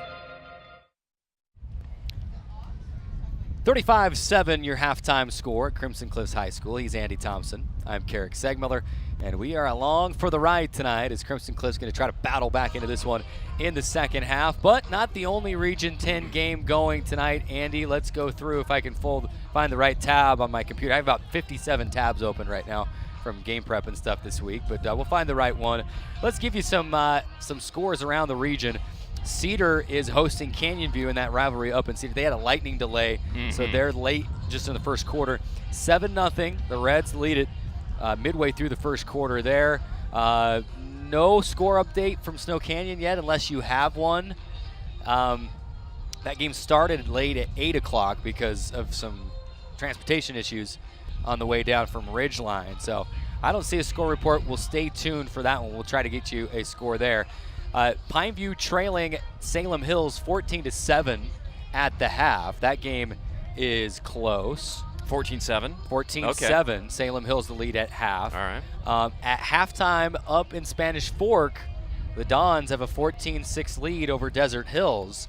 Although, you might just want to start calling them the comeback kids now, depending on what they do this week, because Desert Hills erased that 3-touchdown deficit last week against Cedar Valley. See if they can do it again against Spanish Fork. No update from the Dixie game, Andy, unless you have one down in California. And then Hurricane trailing Timpanogos 21-7 just before halftime. Right. You got any score over at Snow Canyon? Looks like 10-0 Ridgeline. Ooh. And I think it's still in the first quarter, probably. Still in the first quarter. So 10-0 Ridgeline. You know, as you can kind of go through and you see, you know, okay, Pineview trailing by just a touchdown at the half.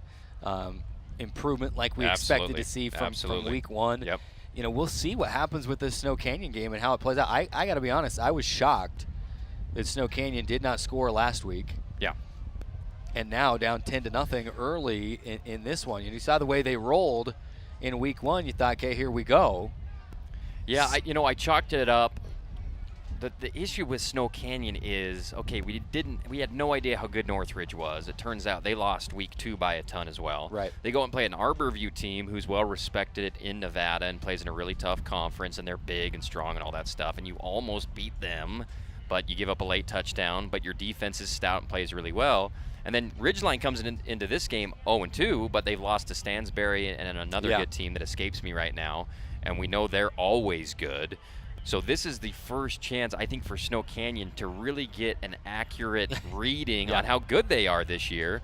And I think this is going to be a battle, even though they trail early in this one, 10-0 to the Riverhawks. Those are your Hearst Days Hardware Region 10 updates. Check out all the hot buys every month at Hearst General Store. Ace Hardware, located in the heart of St. George and Cedar City, open 7 days a week to serve you with a variety of products with prices that please. That'll do it for us in the halftime report. 35-7, Timpview the lead. Let's take one last 1-minute timeout, come back with the second half kickoff.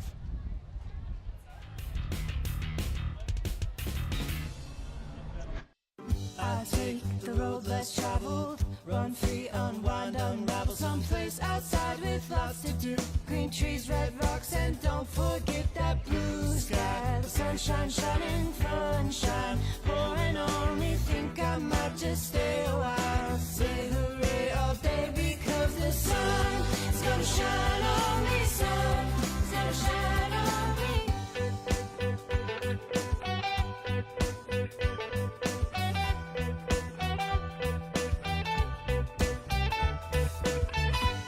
So if you're looking for me, then you better look down where there's tall palm trees and shopping sprees.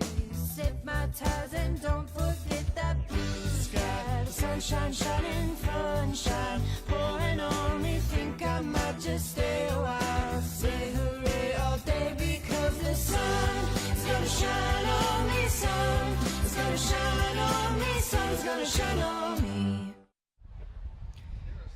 Welcome back to Crimson Cliffs. I almost said Coral Cliffs. It's been a long day. Crimson Cliffs High School, 35-7. Timpview the lead. We've just been informed that the lightning that we were dreading in the first half has indeed moved inside of is it a 3-mile radius in high school? I thought college is 10-mile Oh, radius, no kidding. But the 3-mile radius, I think, at high school. Okay. And the problem is you get one strike, and it's a 30-minute delay automatically. If there's another strike in that radius, boom, the timer resets, and you could be here for quite a while. So we got some people coming up into the press box kind of with their apps and their lightning trackers saying, hey, we're 30-plus miles away. They've taken the players off, but the 9-year-olds are out playing now on the field, so we'll have some entertainment. That's good. Yeah, that's the least valuable compared to the high school players. But the kids out there. The spectators, some of them started leaving, some of them are still here. We'll keep it right here. We'll talk through for just a minute until we find out what is going on. If we're going to have a lengthy delay, Andy, we'll have to try to figure out what we do, at least on the radio side. And then, maybe we just pick the stream back up in a bit on the video side. Keep it right here for just a minute, 35-7. And we're hearing just kind of the radio chatter. I think they are going to clear the spectators.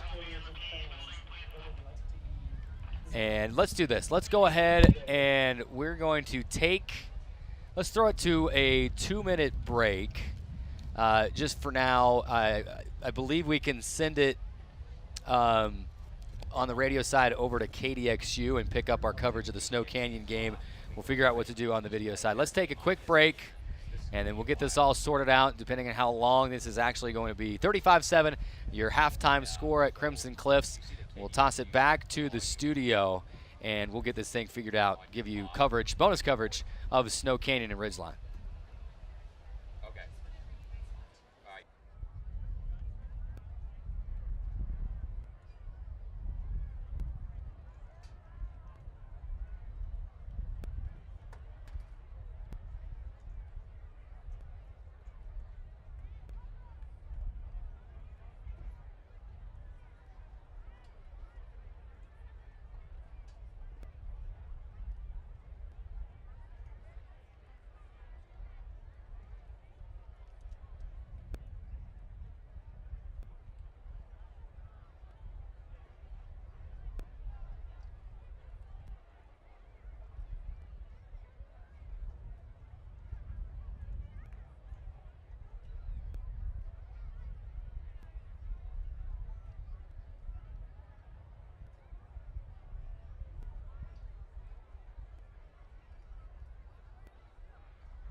Welcome back to Crimson Cliffs High School.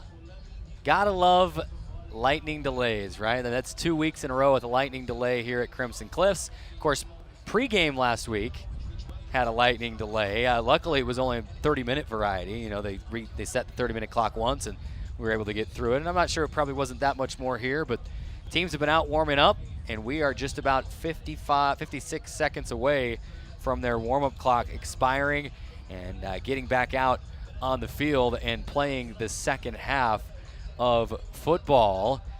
Crimson Cliffs, Timpview, 35-7 lead for the visiting T-Birds. And Andy, we talked about it. I mean, we've broken it down ad nauseum, right? But you know, Timpview every bit as good as advertised. Yes, the most impressive thing to me coming into this game was how efficient their quarterbacks were. Incredible, 90% completion rate. And that's continued here against Crimson Cliffs. They can spread you out. They can throw against your zone. It doesn't matter if you drop 8. Somebody's going to be open, and their quarterbacks are finding them. And for Crimson Cliffs at this point, it is going to be offensively executing a little bit better on the runs, allowing Steele Barber to throw it down the field a little bit. But he hasn't had a lot of opportunities where he's had a long, clean pocket to throw in. Timpview, obviously, part of being a great team is putting pressure on the other team's quarterback. They've been able to do that really well. Crimson Cliffs has held their, star Beckstead, their star running back, to about 5 yards per carry, which is pretty remarkable. I mean, Timpview had 4 guys over 10 yards a carry last week against Harriman. Crimson is kind of holding their own a little bit. I know Timpview has scored on every drive that they've had in the first half, but you got to kind of find your silver linings against a team like this, and for me, that's kind of one of them. Guys like Nyson are having a good game. Rowan Williams is doing great on that left edge as well. I think for the Mustangs, who just about at every position, Timpview has the bigger guy. Crimson is fighting and battling, and I'm sure Coach Wayne is proud of the effort. It's just second half, let's see if we can execute a little bit better when we have opportunities.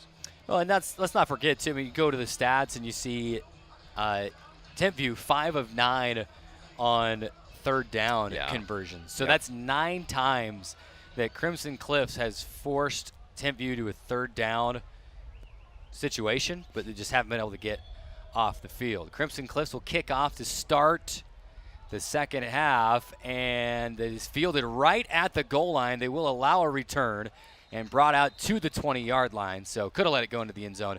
Would have been the same result. So after the lightning delay, teams are back on the field, and we're right back where we were when the lightning delay started, with Timpview with the football.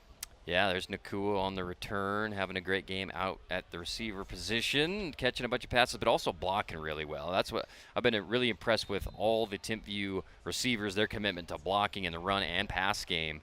And they got a bunch of guys out there who are super talented. Well, it's a team loaded with Division I talent. Up front, skill positions. Lots of guys with offers already. Here's Kasuga, the freshman, in at quarterback. Good coverage downfield. He's forced up the middle for a 3-yard pickup. It'll be 2nd and 7. Yeah, they wanted a home run there on 1st and 10 with Kasuga, the freshman, who's got the big arm. We've seen him throwing downfield. And this is kind of a coverage, not a sack, but Rowan Williams crashing down there off that left edge and making the play. And Williams has been all over the field defensively for the Mustangs. Here we go, 2nd down. And we'll call it 6. Gave him 4 yards on 1st down. Kasuga loads up, fires deep downfield, and it is nearly intercepted. Crimson Cliffs there in coverage. Hard to see the number across the field. Is that 22? Yes. Faunalea. Yeah. And he fits in right in front, turns his head right at the right time. In his belly, just couldn't squeeze it, but good coverage nonetheless by Faunalea.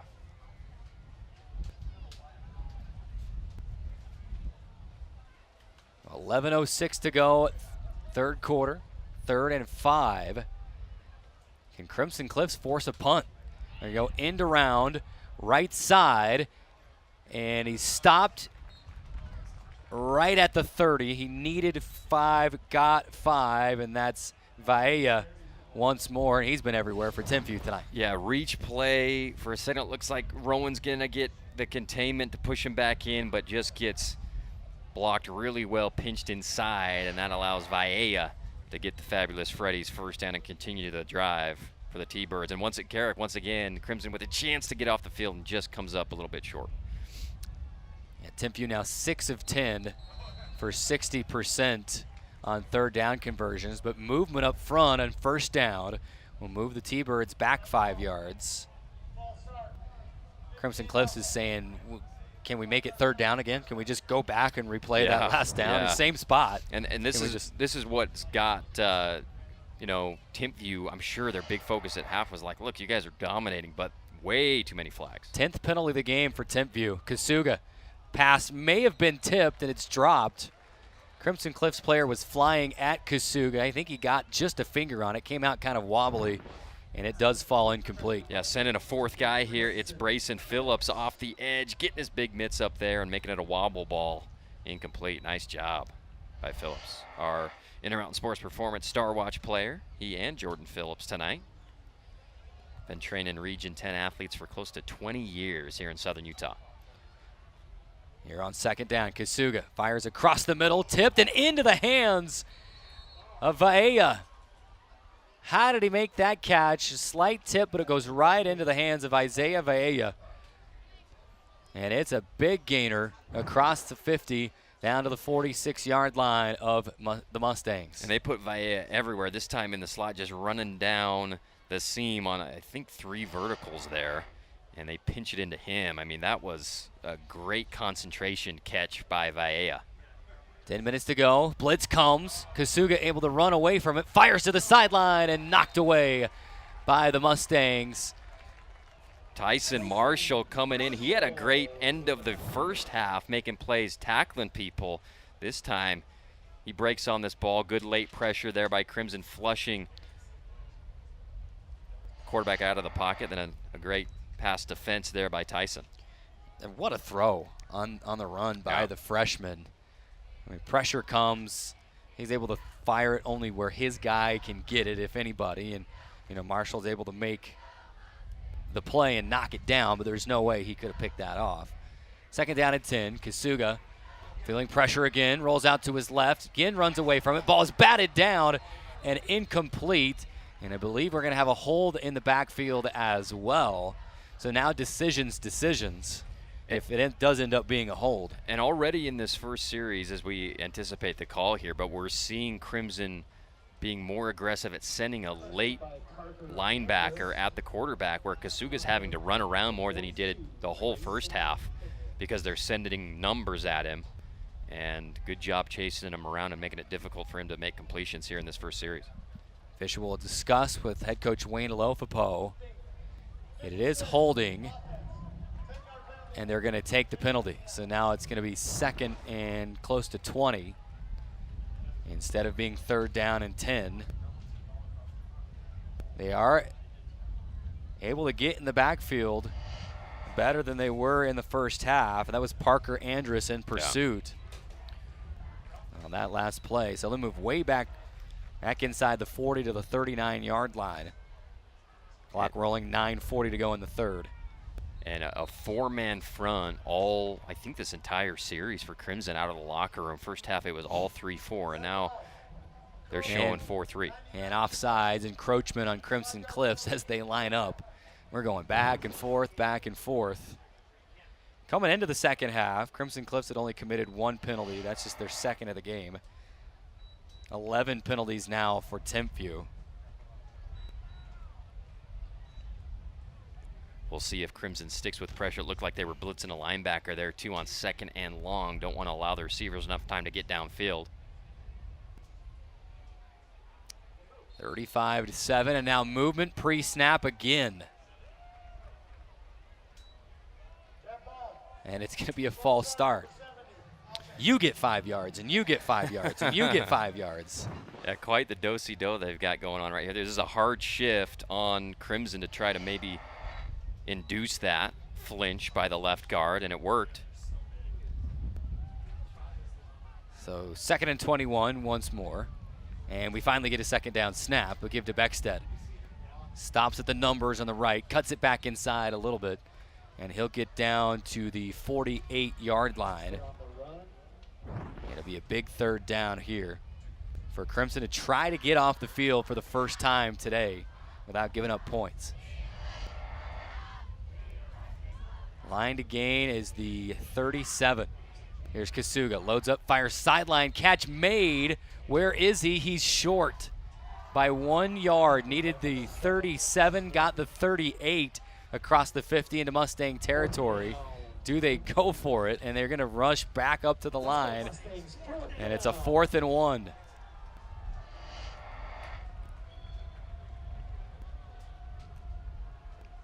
Are they really going to go for it, or are they just trying to go hard count? They're going to go for it. Snap to Kasuga, give to Beckstead. He's hit at the line, falls forward. Needed 1, got 2. First down, Timpview. Man, a valiant effort there by Crimson on the 4th and 1. Barely got enough. And we'll see here on the replay. Good gap control there by Crimson. I'm trying to get a number. Was that Rowan Williams who kind of shot that gap and almost had a shot to keep him short of the line to gain? Clock rolling, 7:50 to go in the third. Timpview still with the opening possession of the second half. Right back to Beckstead. Up the middle, now cuts it back right. Carries a couple blue jerseys with him, and he'll pick up 8 yards on 1st and 10 down to the 30-yard line.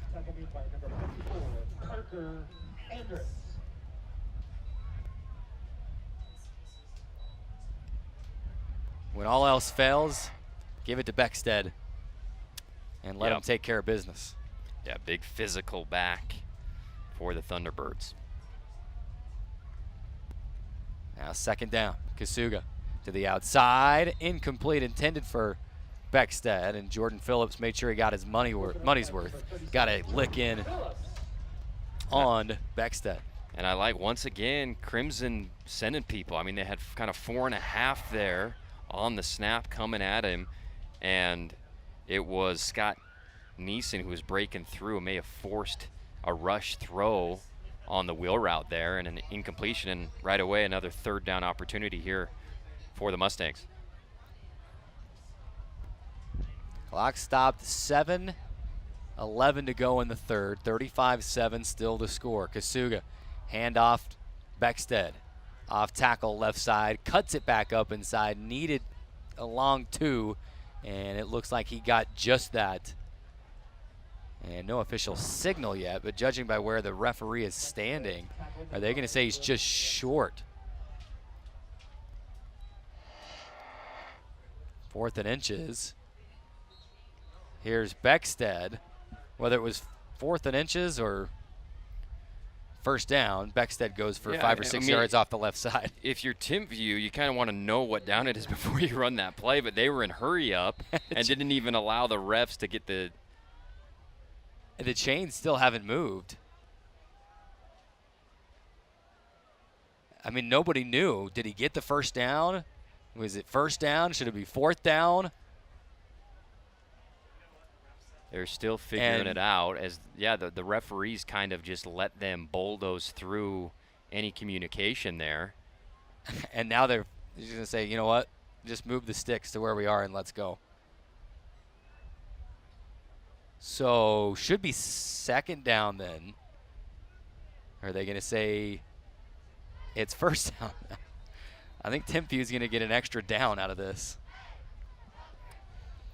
Now they're saying it's 1st and 10 from the 20.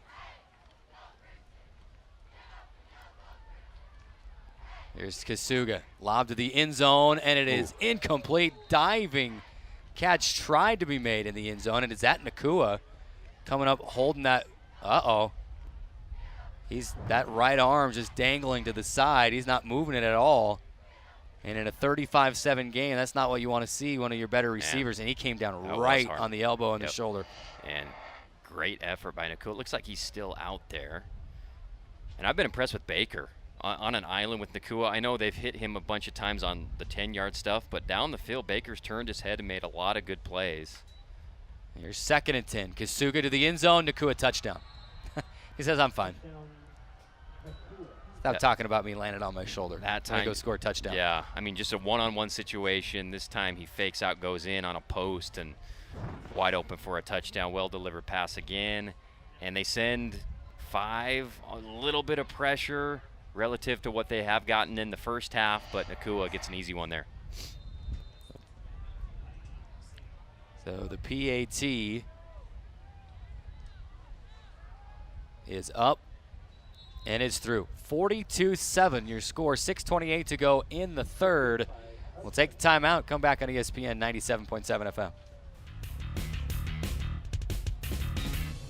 Got a project at work or around the house? Well, think Bucks Ace Hardware. Think Bucks for all the top brands like DeWalt, Milwaukee, and Stihl. Plus, Bucks has the best sporting goods department. You've got to see their gun department. It's stocked with a great selection of guns and ammo and accessories. 2 locations at the Dino Crossing in St. George or State Street in Hurricane.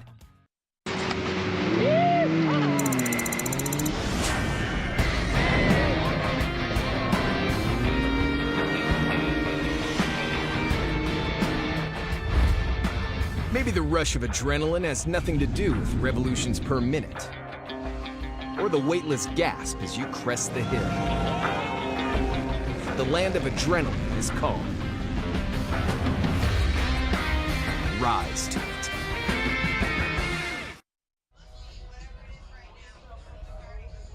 Okay, we are. Okay. Welcome back to Crimson Cliffs High School. Apologize for the delay in coming back. Was trying to confirm we are, Andy, correct me if I'm wrong here, 35 points or more on a lead, and the clock just rolls in the second half. Yeah, it must be. 35 apparently is the number. The clock was rolling before the kickoff.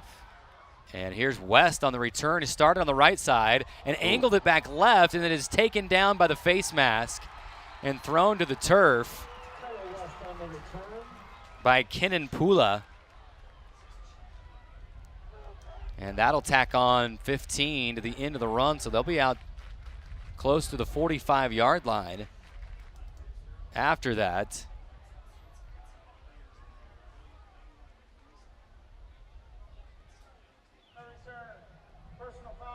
And it will be a face mask is the call.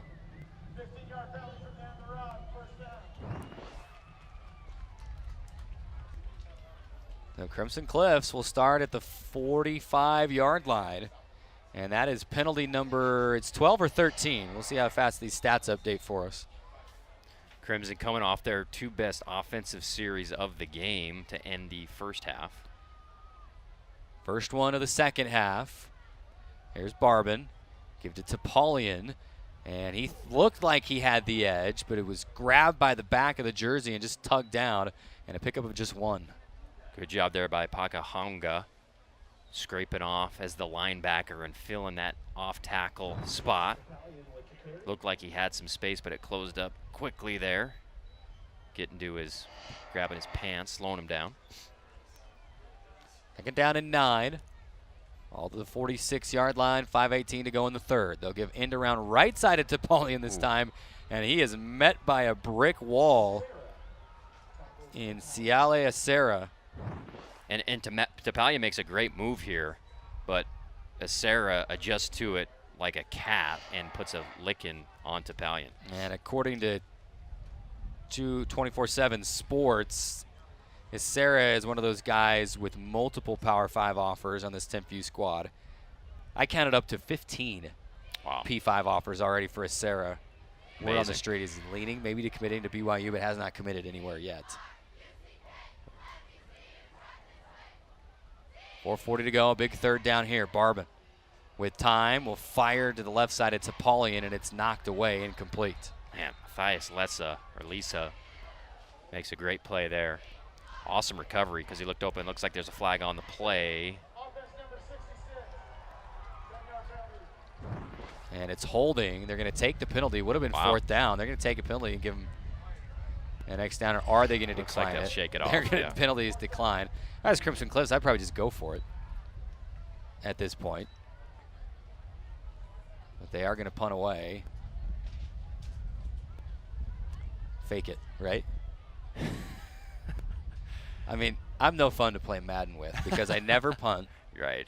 And I hate guys like you. Fake, and I'm terrible. I'm terrible at it. Looks like the lightning is gone, but the wind is still howling, Carrick. We'll see if that affects the punt. It's right in to the face of Messinger, getting ready to punt this away, standing at his own 30. Snap almost went over his head, and he's going to have to just rugby punt it away, and it might be his best punt of the night.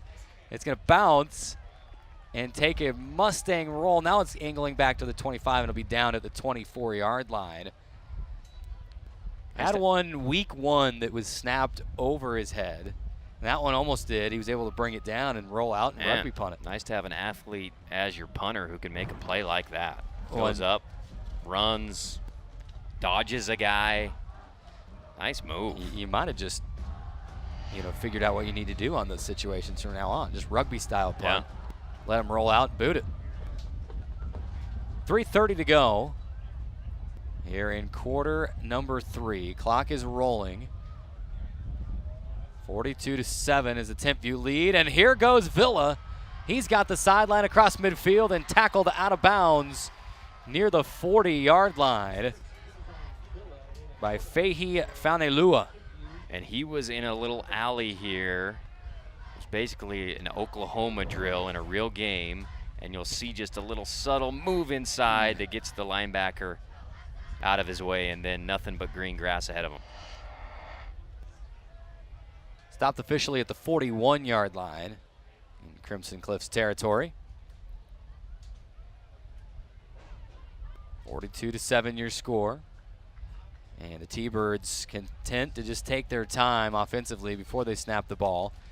Villa across the middle, and then pass is caught. It's Esplin. How did he catch that ball? He'll go into the end zone. Had his back turned when the pass was fired, turned around in time, hit off his hands into the air. He caught it and ran in for the touchdown. And we talk about the numbers of these quarterbacks and how efficient they are. There's been a couple of passes the last 2 series that have been tipped. This one, another insane catch. Like you said, turns around at the perfect time, and it hits him right in the gut for a touchdown. Amazing. And after watching the replay here, it may have been tipped by a Crimson Cliffs player. Live action, it looked like he turned around and kind of bobbled it and then caught it, but the PAT is up and through. 49-7. Timpview the lead. We'll take the timeout. Come right back on ESPN 97.7 FM. Try it, love it. At Ernie's stores, you're going to love the 10 or 20 cent discount on fuel when you use the Sinclair DinoPay mobile app that's accepted at all locations throughout the state. Plus, don't forget about the best chicken strips and breakfast burritos around. Try it, love it. At the U.S. Center for Safe Sport, we see champions everywhere we look. In every sport, on every court, we're building a foundation to ensure all athletes are safe, supported, and strengthened. At the U.S. Center for Safe Sport, ending abuse is not just our job. It's our promise.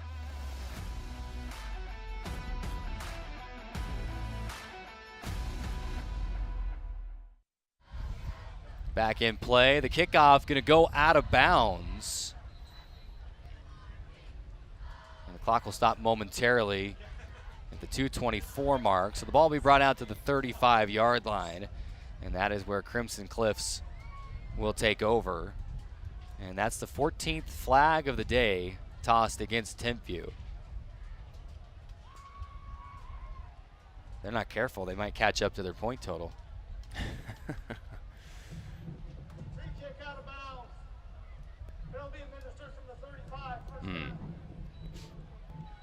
Of course, I say that in jest. They're not really going to. That's something I would legislate out of the game, by the way. The kickoff goes out of bounds. Spare us the throwing of the flag and announcing it. Just put it on the 35. Just put it on the 35. We know what it is. Yeah. I thought you were saying that they should be able to kick it out of bounds. Oh, no. Turn it into a punt and just let them kick it out at the 1, and you're good to go. Heavens. That would get rid of kickoff returns. You know, Safety. They want to cut down on those collisions. That's right. High snap the Barb, and he'll field it and throw to Connor Kell.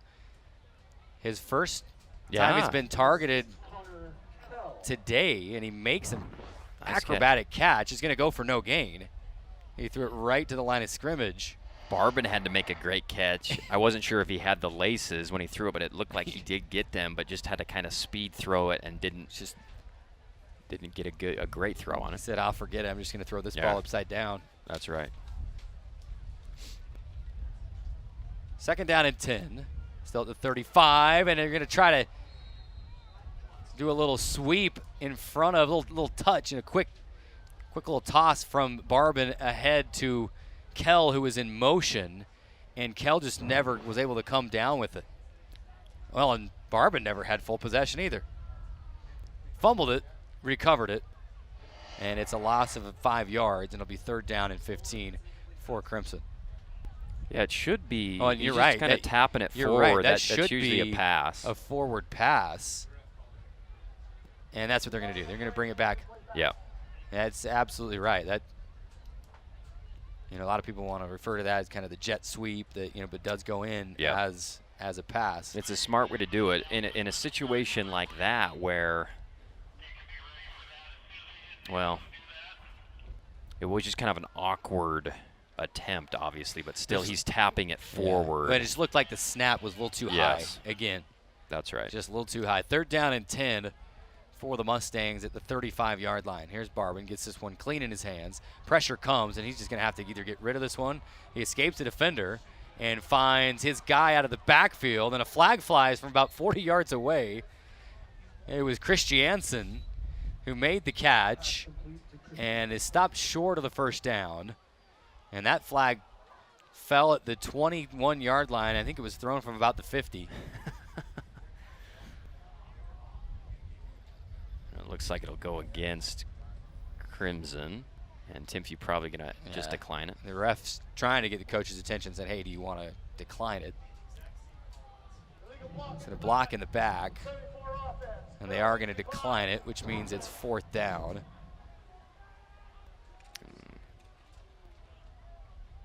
And end up being a loss of 1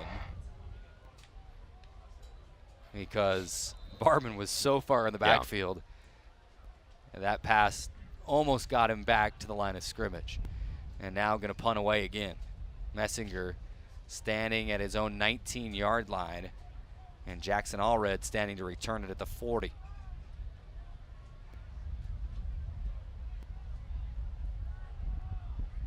And Crimson, I think, going to let this expire and get to the 4th quarter. And they're saying, can we just walk to the other side of the field right now, or do we have to take the break? 49-7. Crimson Cliffs trailing, and we'll take the break, come back on ESPN 97.7 FM.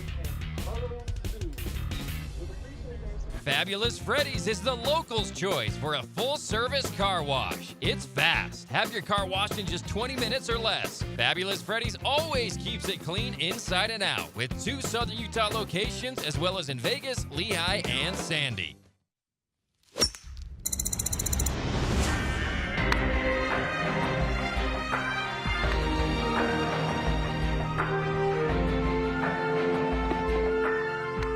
If you don't find it in your game, you'll definitely find it in your surroundings.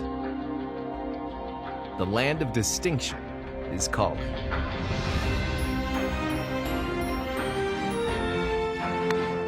Rise to it. 12 minutes up on the 4th quarter clock. Crimson Cliffs and Timpview here at Crimson Cliffs High School, and a 49-7 lead for the T-Birds. They're going to improve to 3-0, and Crimson Cliffs will eventually fall to 2-1. But hey, we still got a whole quarter of football to play. Messinger has the wind at his back now. We'll punt this one away, and fielded by Allred, and he's able to find his way 7 or 8 yards across the 35 to the 36-yard line. Nice play. Luke Johnson, I believe. Oh, no. Tyler West. Dang it. T. West. He's having a good game. Sorry. In all phases. Now that's both of us that have missed on his name tonight now. Although you didn't try to refer to him like I did and say the wrong last name, so. 11:25 to go, 4th quarter. The clock will roll. It's 49-7 for Timpview. And new quarterback will hand off to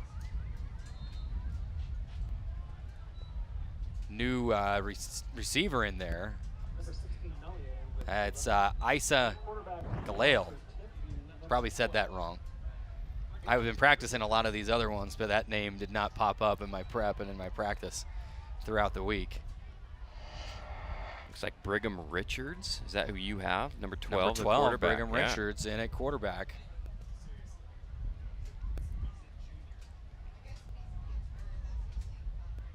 And the handoff off tackle to the right side.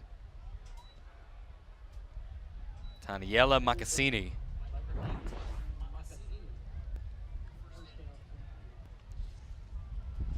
No Beckstead, no problem for the Timpview run game. Yeah, right. He looks pretty good. Behind this line, it's, you know, nice to have a line like that. You know, I'm surprised and just realizing that we did not see it all tonight.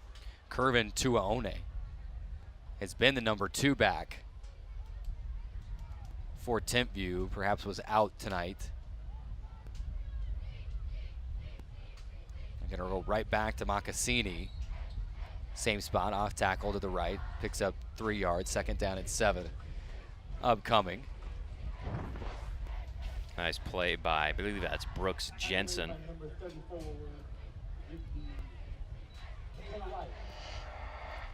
Or 34, McKay Wright. Pardon me.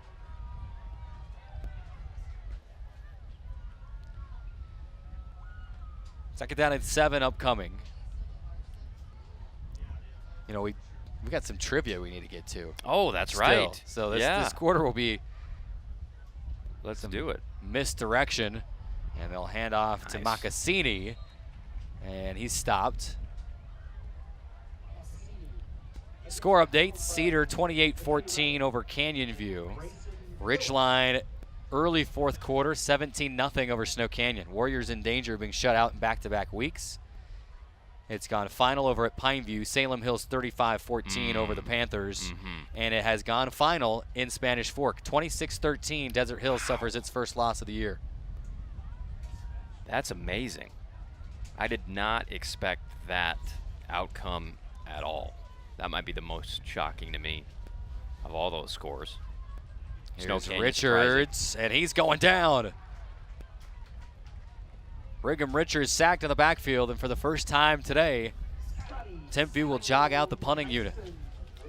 Nyson again in the backfield, making the play, and they had pressure coming from both sides. He fights through his blocker, jumps on Richards, and takes him down. Nice play by Scotty.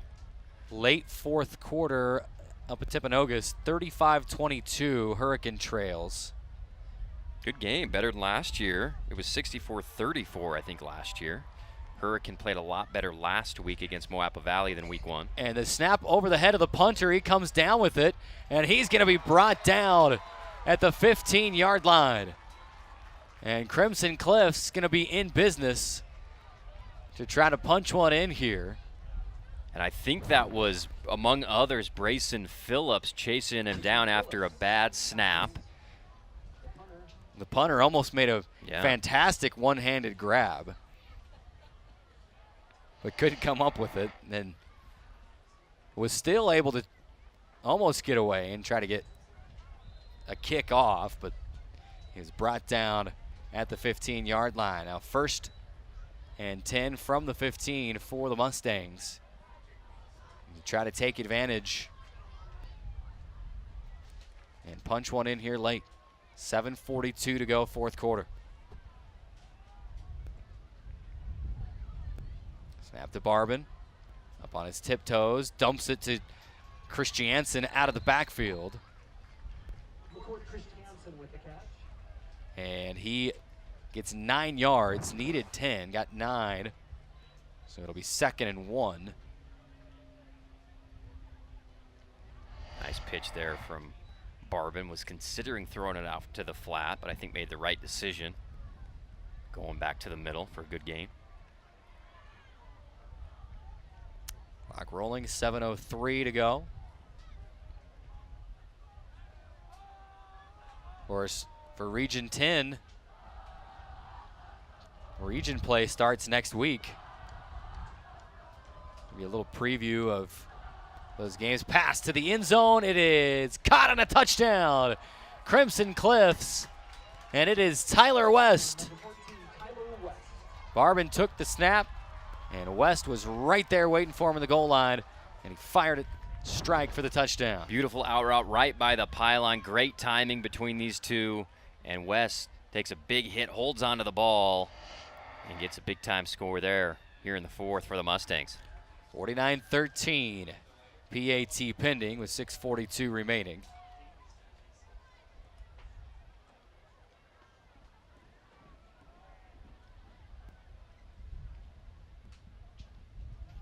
And the kick is up, and it is through. 49-14, Crimson Cliffs gets back in the end zone. 6:42 to go in the fourth. We'll take the timeout, come back on ESPN 97.7 FM. Ideal Home and Paint. Ideal has all the top quality brands like PPG, Pratt & Lambert, and Cimarron floor epoxy coatings. Ideal has that. Check out their Paint Design Center, 4096 South River Road, or call 656-0801.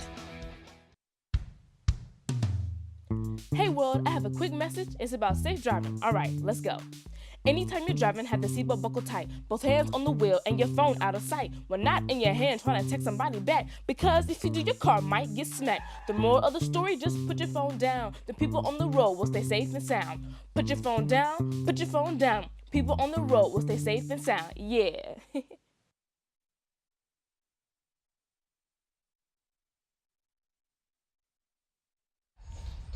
6:42 to go in the fourth. And it was Steele Barban to Tyler West to make it a 49-14 game. Just looking ahead at the schedule for next week, Andy. Region play starting for Region 10 next week. Yeah. Snow Canyon is at Cedar.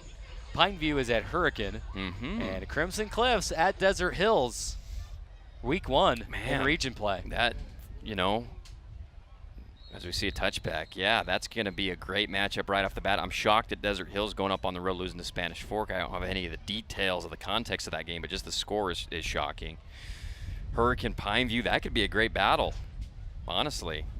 I know during the break you were saying that's one you're excited about. Snow Canyon at Cedar. I'm surprised at the outcome. Obviously over at Snow Canyon, I thought it would be closer. Obviously, I thought they'd be able to put up some points. But it looks like it's 17-zip ridgeline ball in Snow Canyon territory again late in this one over in Santa Clara. On a first down, end around Mocassini. He's got room to run, and he'll be tackled right near the marker. Clock rolls 5:53.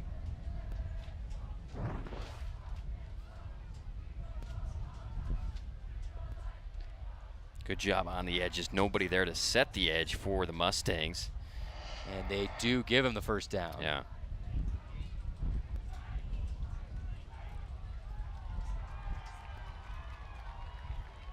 Brigham Richards still the quarterback in for Timpview.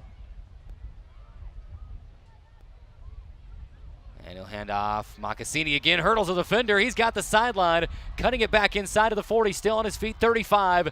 And tackled just shy of the 30 at the 32-yard line from behind. And there was some miscommunication there on the Crimson defense where I think a player was coming off the field who they needed on the field.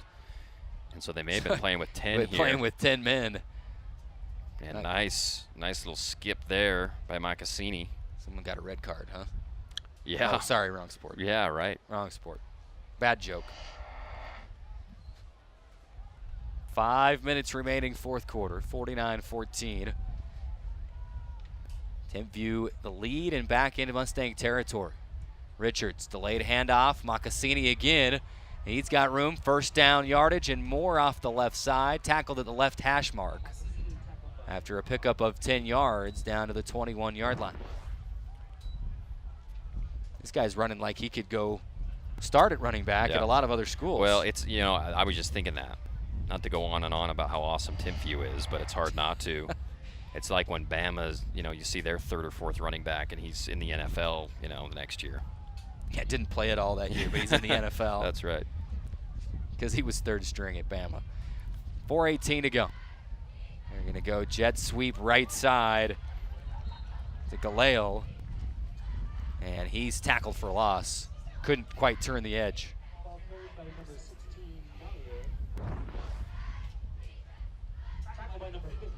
And Kaysen Cuff chasing him down backside, making a play in the most of his minutes he's getting late in this game. Nice job by Kaysen. Under 4 minutes to go, 3:45 remaining here at Crimson Cliffs High School. You know, with the mercy rule and the clock running, we've almost made up for the lightning delay. Here's Macassini. We'll take it off the right side, pick up a couple of yards. It'll be 3rd down and 10 upcoming. One thing we haven't seen Timpview do tonight is attempt a field goal. So maybe if they get stopped right here, they say, hey, let's throw the kicking team out there and see what we've got. Yeah, I wouldn't be surprised if they did that. They probably haven't had a lot of opportunities yet this year to kick a field goal besides PATs. Richards with a man in motion. He'll give to the motion man. And he'll Nice pick hit. up 5 or 6 yards, but be short of the first down. And that was Kenan Pula on the run. He's short of the first down by a good 7 yards. Offense is still on the field. And it looks like Timpview gonna go for it with a 49-14 lead in the 4th quarter, 2:25 to go, and Timpview gonna keep the offense on the field. I want to shout out Tyson Marshall. He's the one who leveled the boom there on that play from the safety position. Nice job. And a run to the right side, and they're gonna pick up the first down. And that's a number we haven't called yet. Lokete Taholo on the run. I mean, where are they getting all these guys that? Oh no, they're gonna mark him short. Depth perception up here was way off, Andy. You gotta save me when I start. Yeah, no, I was with you. That's like a big that. stop. It was close. It looked like at first that he had crossed the marker and he was good to go. And I looked down and grabbed his name and. Yeah, we both assumed there, buddy. Under 2 minutes to play. Crimson Cliffs gets the stop, offense back onto the field. At the running clock, we'll see how many plays they're able to run. And Christiansen right up the gut for a couple of yards. So now the talk begins. I mean, 3 weeks just flew by just like that, and right into region play next week. What have you seen over these first couple of weeks, Andy, that maybe have you thinking a little differently than on media day when we were thinking about preseason polls and where we think these guys are going to finish? You can finish that thought right after this play here. Play action. Barban going to keep it. Looking downfield. Loads up. Fires deep downfield, and it's incomplete. Overthrew his man, Luke Childs. Well, you know, when you start a season, stuff happens. And like your quarterback getting hurt. Yeah. And for Desert Hills, Bo Wall came in and played an admirable game last week against Cedar Valley, and they had that amazing comeback and stuff. But without Noah, they're a completely different offense, obviously. And they go up and lose to Spanish Fork, for example. But 2-1, and I still think they have enough talent to be one of the best teams in the region. Snow Canyon surprising offensively 2 weeks in a row after putting up a light show against Northridge. Here's Barban on 3rd down. Pump fake, now fires to Christiansen out of the backfield. Runs past one defender, but then team tackled across the 25 to the 27-yard line. Is enough for a first down, so the chains will move. The clock will, I guess, just stop momentarily while they move the chains, and then they'll wind it and get things going here. Yeah, the Snow Canyon score, I think that's really what's shocking me 2 weeks in a row, because I think some of us were thinking, you know, with Desert Hills losing, you know, Noah losing the quarterback, you know, the Snow Canyon's going to be licking his chops thinking, okay, here we go. And now maybe a toss-up up there at the top. Crimson Cliffs, this team going to be competing right at the top, and a fumble right at the buzzer. Crimson Cliffs, I believe, lost the football on a bad exchange, and Timpview going to recover it, but not really going to matter because that ended the game. clock hitting triple zeros, Andy, and it's a 49-14 final, and Timpview winning it. They will improve to 3-0. Of course, Timpview will go home to host Bingham next week, and then Crimson Cliffs travels across town to go play Desert Hills at Desert Hills in the Region 10 opener. We're going to take a quick break. Final thoughts before the break, Andy, and then we'll jump into our post-game stuff. We're going to hand out some stuff. About what everybody expected, seeing it in living color here. Timpview is obviously the real deal, and Crimson Cliffs going to learn a lot from this game in the film, and gutsy to schedule this game, and they'll be rearing and ready to go next week to open up region play against D Hills. Let's take the break. 49-14 the final. We'll go a quick 2-minute break and come back with the post-game wrap-up, and we'll hand out some awards, name and play of the game, and we will wrap this thing up. 49-14 your final, 2 minutes and back on ESPN 97.7 FM.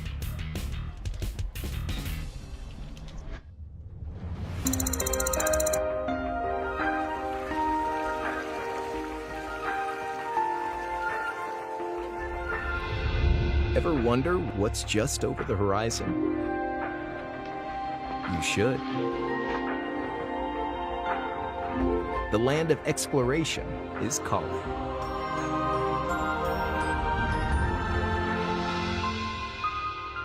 Rise to it. You may have heard that the American Legion helps honor our fallen heroes. Or that the American Legion helped write the GI Bill, enabling veterans to get a college education. And yeah, you've heard us tell a good story or two. But did you know that the American Legion does so much more for our veterans? From advocacy on Capitol Hill to serving others in our communities, the American Legion continues its tradition of strengthening America through service. Learn more about supporting veterans in your community by visiting legion.org.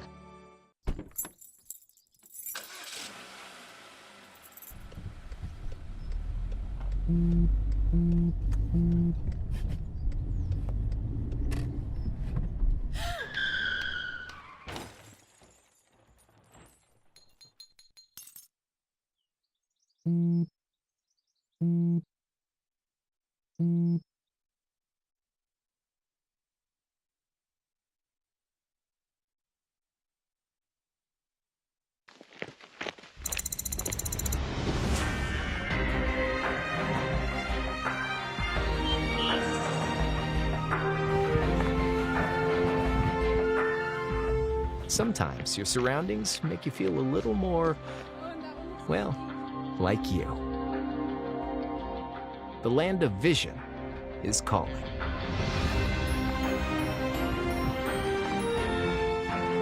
Rise to it. Let's do the trivia question. Welcome back to Crimson Cliffs High School, where Crimson Cliffs has fallen 49-14, and Timpview, after winning the football game, their team's in the end zone doing up-downs. I don't know, maybe for the number of penalties? I don't know. I guess that's how you instill a little bit of competitive drive, right? They did commit 14 or 15 penalties on the night, so on yeah, accountability. Yeah, you think you can come out here and just win by, 35? He's Andy Thompson. I'm Carrick Segmiller. Thanks for hanging out with us tonight, all night long, as we had the lightning delay and we're still able to play the football game. And, Crimson Cliffs is going to be just fine, Andy. And we knew coming into this football game who Timpview was and what they brought to the table. And Crimson's going to be just fine. I can't tell you how excited I am for that Crimson Desert Hills Region 10 opener next week. But let's break this one down a little bit. We've got the trivia that we never did during the game, too. I mean, we had a whole lightning delay. We just, skipped right over it. We'll do the trivia as well. But, just stat breakdown as we jump into our Johnson, a pediatric postgame report. Dr. Cody Johnson and his staff make your kids feel right at home. See why so many are choosing Johnson Pediatrics. Call 628-0511 and ask for the new patient special. Going to be kind of a tough night, Andy, maybe to name an AWP playmaker play of the game, as well as an Ernest 2 Sinclair player of the game. But we'll get to that in just a moment. But final numbers for you, 485 yards of total offense for Timpview on 60 plays. that just 140 yards of total offense on 31 plays for Crimson Cliffs. Hard to win a football game when you have the ball almost half as much as your opponent, and your opponent's just that efficient with it. And like we said, what more do you say on a night like tonight where you knew, where you were coming into and you knew who you're going to be playing? And I just go back to what we said earlier, on the show earlier today, Andy, and then early in our broadcast tonight. I think Coach Alofapo and staff, when they scheduled this game when they did, I don't think it could have been at a better time. You win a couple games that you weren't quite sure we had coming in, right? Yes. And then you schedule this game as really, measuring stick game to say, okay, how far have we grown really? Okay, we just, came up against probably the best team in all classifications in Utah right now, and we were able to score a couple touchdowns. We did a couple good things, and now we can go to the film. Coach Alofapo loves the film. He loves the football IQ. He's going to dissect it, and these guys will be ready to play Desert Hills next week. Well, I think it, like you say, Carrick, it's smart because you blew somebody out in the preseason. That's good experience. You got blown out. That's good experience. And you won a close game. So you've kind of got all major food groups there in the preseason, and that's kind of what the preseason's for, even though it's not preseason anymore because of the RPI and it all counts. Timpview's not going to lose a lot. So losing this game isn't going to hurt you in the RPI. I don't see these guys losing. They seem like they're that good. So I think Coach Wayne's down there talking to his team, upbeat, a lot to learn from, and I think that was a very valuable 48 minutes of football for this team that will mean a lot to them going forward in the region season. We've got a name, AWP Playmaker Play of the Game, and this is a home broadcast, right? I mean, we're in St. George. We're in Washington City right now. I don't know where you're going with it, Andy, but I'm going back to Crimson's first touchdown to cut it to 28-7 at the time, or was it 21-7 earlier? I think it was 21-7. Yeah. And Barban's 14-yard run, the scramble, and the dive to the end zone. Anything else coming to mind? Well, the play that just preceded that, it was kind of their first big one, but Eaton making that catch, bouncing off a guy, and it was like, whoa, wait a second. There, we got a dude on this team who wants to make a play, and then Barban. So that kind of tandem couple of plays was awesome for Crimson. So there you go, AWP Playmaker Play of the Game. It's easier than you think to buy direct and save at Appliance Wholesalers Plus, the #1 playmakers in the appliance business, open to the public across from the freeway from the Bloomington Walmart. Here's a tough one on nights like this, Andy. Ernie's Stu Sinclair Player of the Game. You're trying to find, who you thinking right now for Crimson. Obviously, if you're looking at Timpview, you're looking at guys like Villa for doing what he did, Beckstead, night in and night out. But on a tough night like tonight for Crimson, who were the bright spots that stood out? Yeah, I think Scott Psycho Neeson, as they were calling him on the PA, he was awesome, right? Talking to trivia, did you know that was his nickname before tonight? I didn't. That's good trivia. And I think I said his name wrong a third way. It's Nyson. Who was awesome. Tackles for loss, sacks. He was in the backfield a lot. Rowan Williams, we called his name a ton off the edge for Crimson Cliffs. I thought Tyson Marshall made some big plays, tackling people, passes defense. Brock Baker had a huge challenge tonight, one-on-one with Nakua a lot. He made a lot of good plays on the ball. But if I'm picking one of those guys, it's probably Scott Nyson, if I had to pick one. Yep, I agree with you there. Ernie's Stu Sinclair Player of the Game. Ernie's stores have you covered. Fuel up and grab a snack like the famous chicken strips at Ernie's. St. George to Hurricane to Beaver, delivering your Player of the Game all season long. Andy, do you still want to do trivia? Yeah, let's throw it up. Let's do trivia. Bucks Ace Hardware Trivia. Take it away, Andy. Who did Crimson Cliffs beat for their first victory in school history? You can text the answer to 435-900-3776. We appreciate Bucks Ace Hardware. And we'll reveal the answer on Monday. There you go. You have time to text it, and then on the radio show on Monday, will reward our first winner. To get it, you'll get a round of golf to Coral Canyon Golf Course. As Carrick's getting his phone out. But the problem is, Carrick, I don't think you know the answer without looking it up. I don't. I'm going to have to look it up, too. So I probably won't be first. It's really a Googling contest. But we appreciate Bucks Ace Hardware for sponsoring our trivia question every week. Who did Crimson Cliffs beat for their first ever victory as a school back in 2019? Good question. Good trivia. Thanks to Bucks Ace Hardware for sponsoring our trivia. And thanks to all of our sponsors tonight. Our title sponsor, Ideal Home and Paint, for their sponsorship. Be a title sponsor all season long, and every single one of our sponsors. Timeouts brought to you by Dixie Chiropractic. First Downs brought to you by Fabulous Freddy's. Intermountain Sports Medicine for the play-by-play, and of course the We Win Injury Loss scoreboard.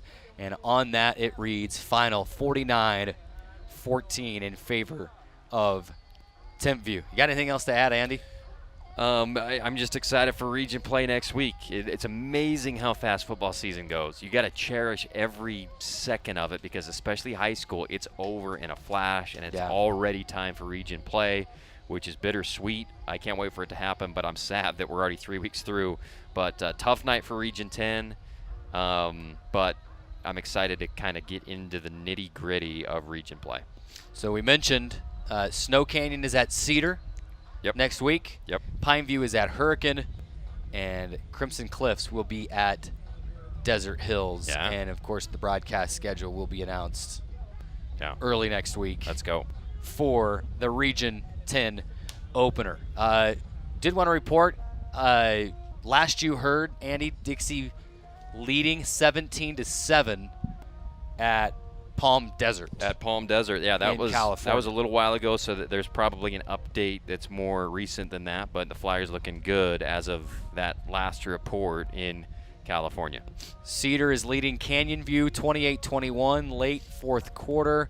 Again, Pineview falling 35-14. Ridgeline, last I saw, had extended the lead to 24-0 over Snow Canyon midway through the fourth. That game probably almost over now. Dixie update, 17-14 at halftime. Okay. On an update there, and Hurricane falling at Timpanogos 42-22. So those are your region scores, and we'll be right at it with Region 10 play next week. We don't just have to compare scores anymore. Now these guys start going at it, start battling each other out on the field. Thanks so much for tuning in, making us part of your night, for hanging out with us through the lightning delay. It's a final at Crimson Cliffs, 49-14 in favor of Timpview. He's Andy Thompson. I'm Carrick Sagmeller. Thanks so much for listening. We will catch you next week. Good night, everybody.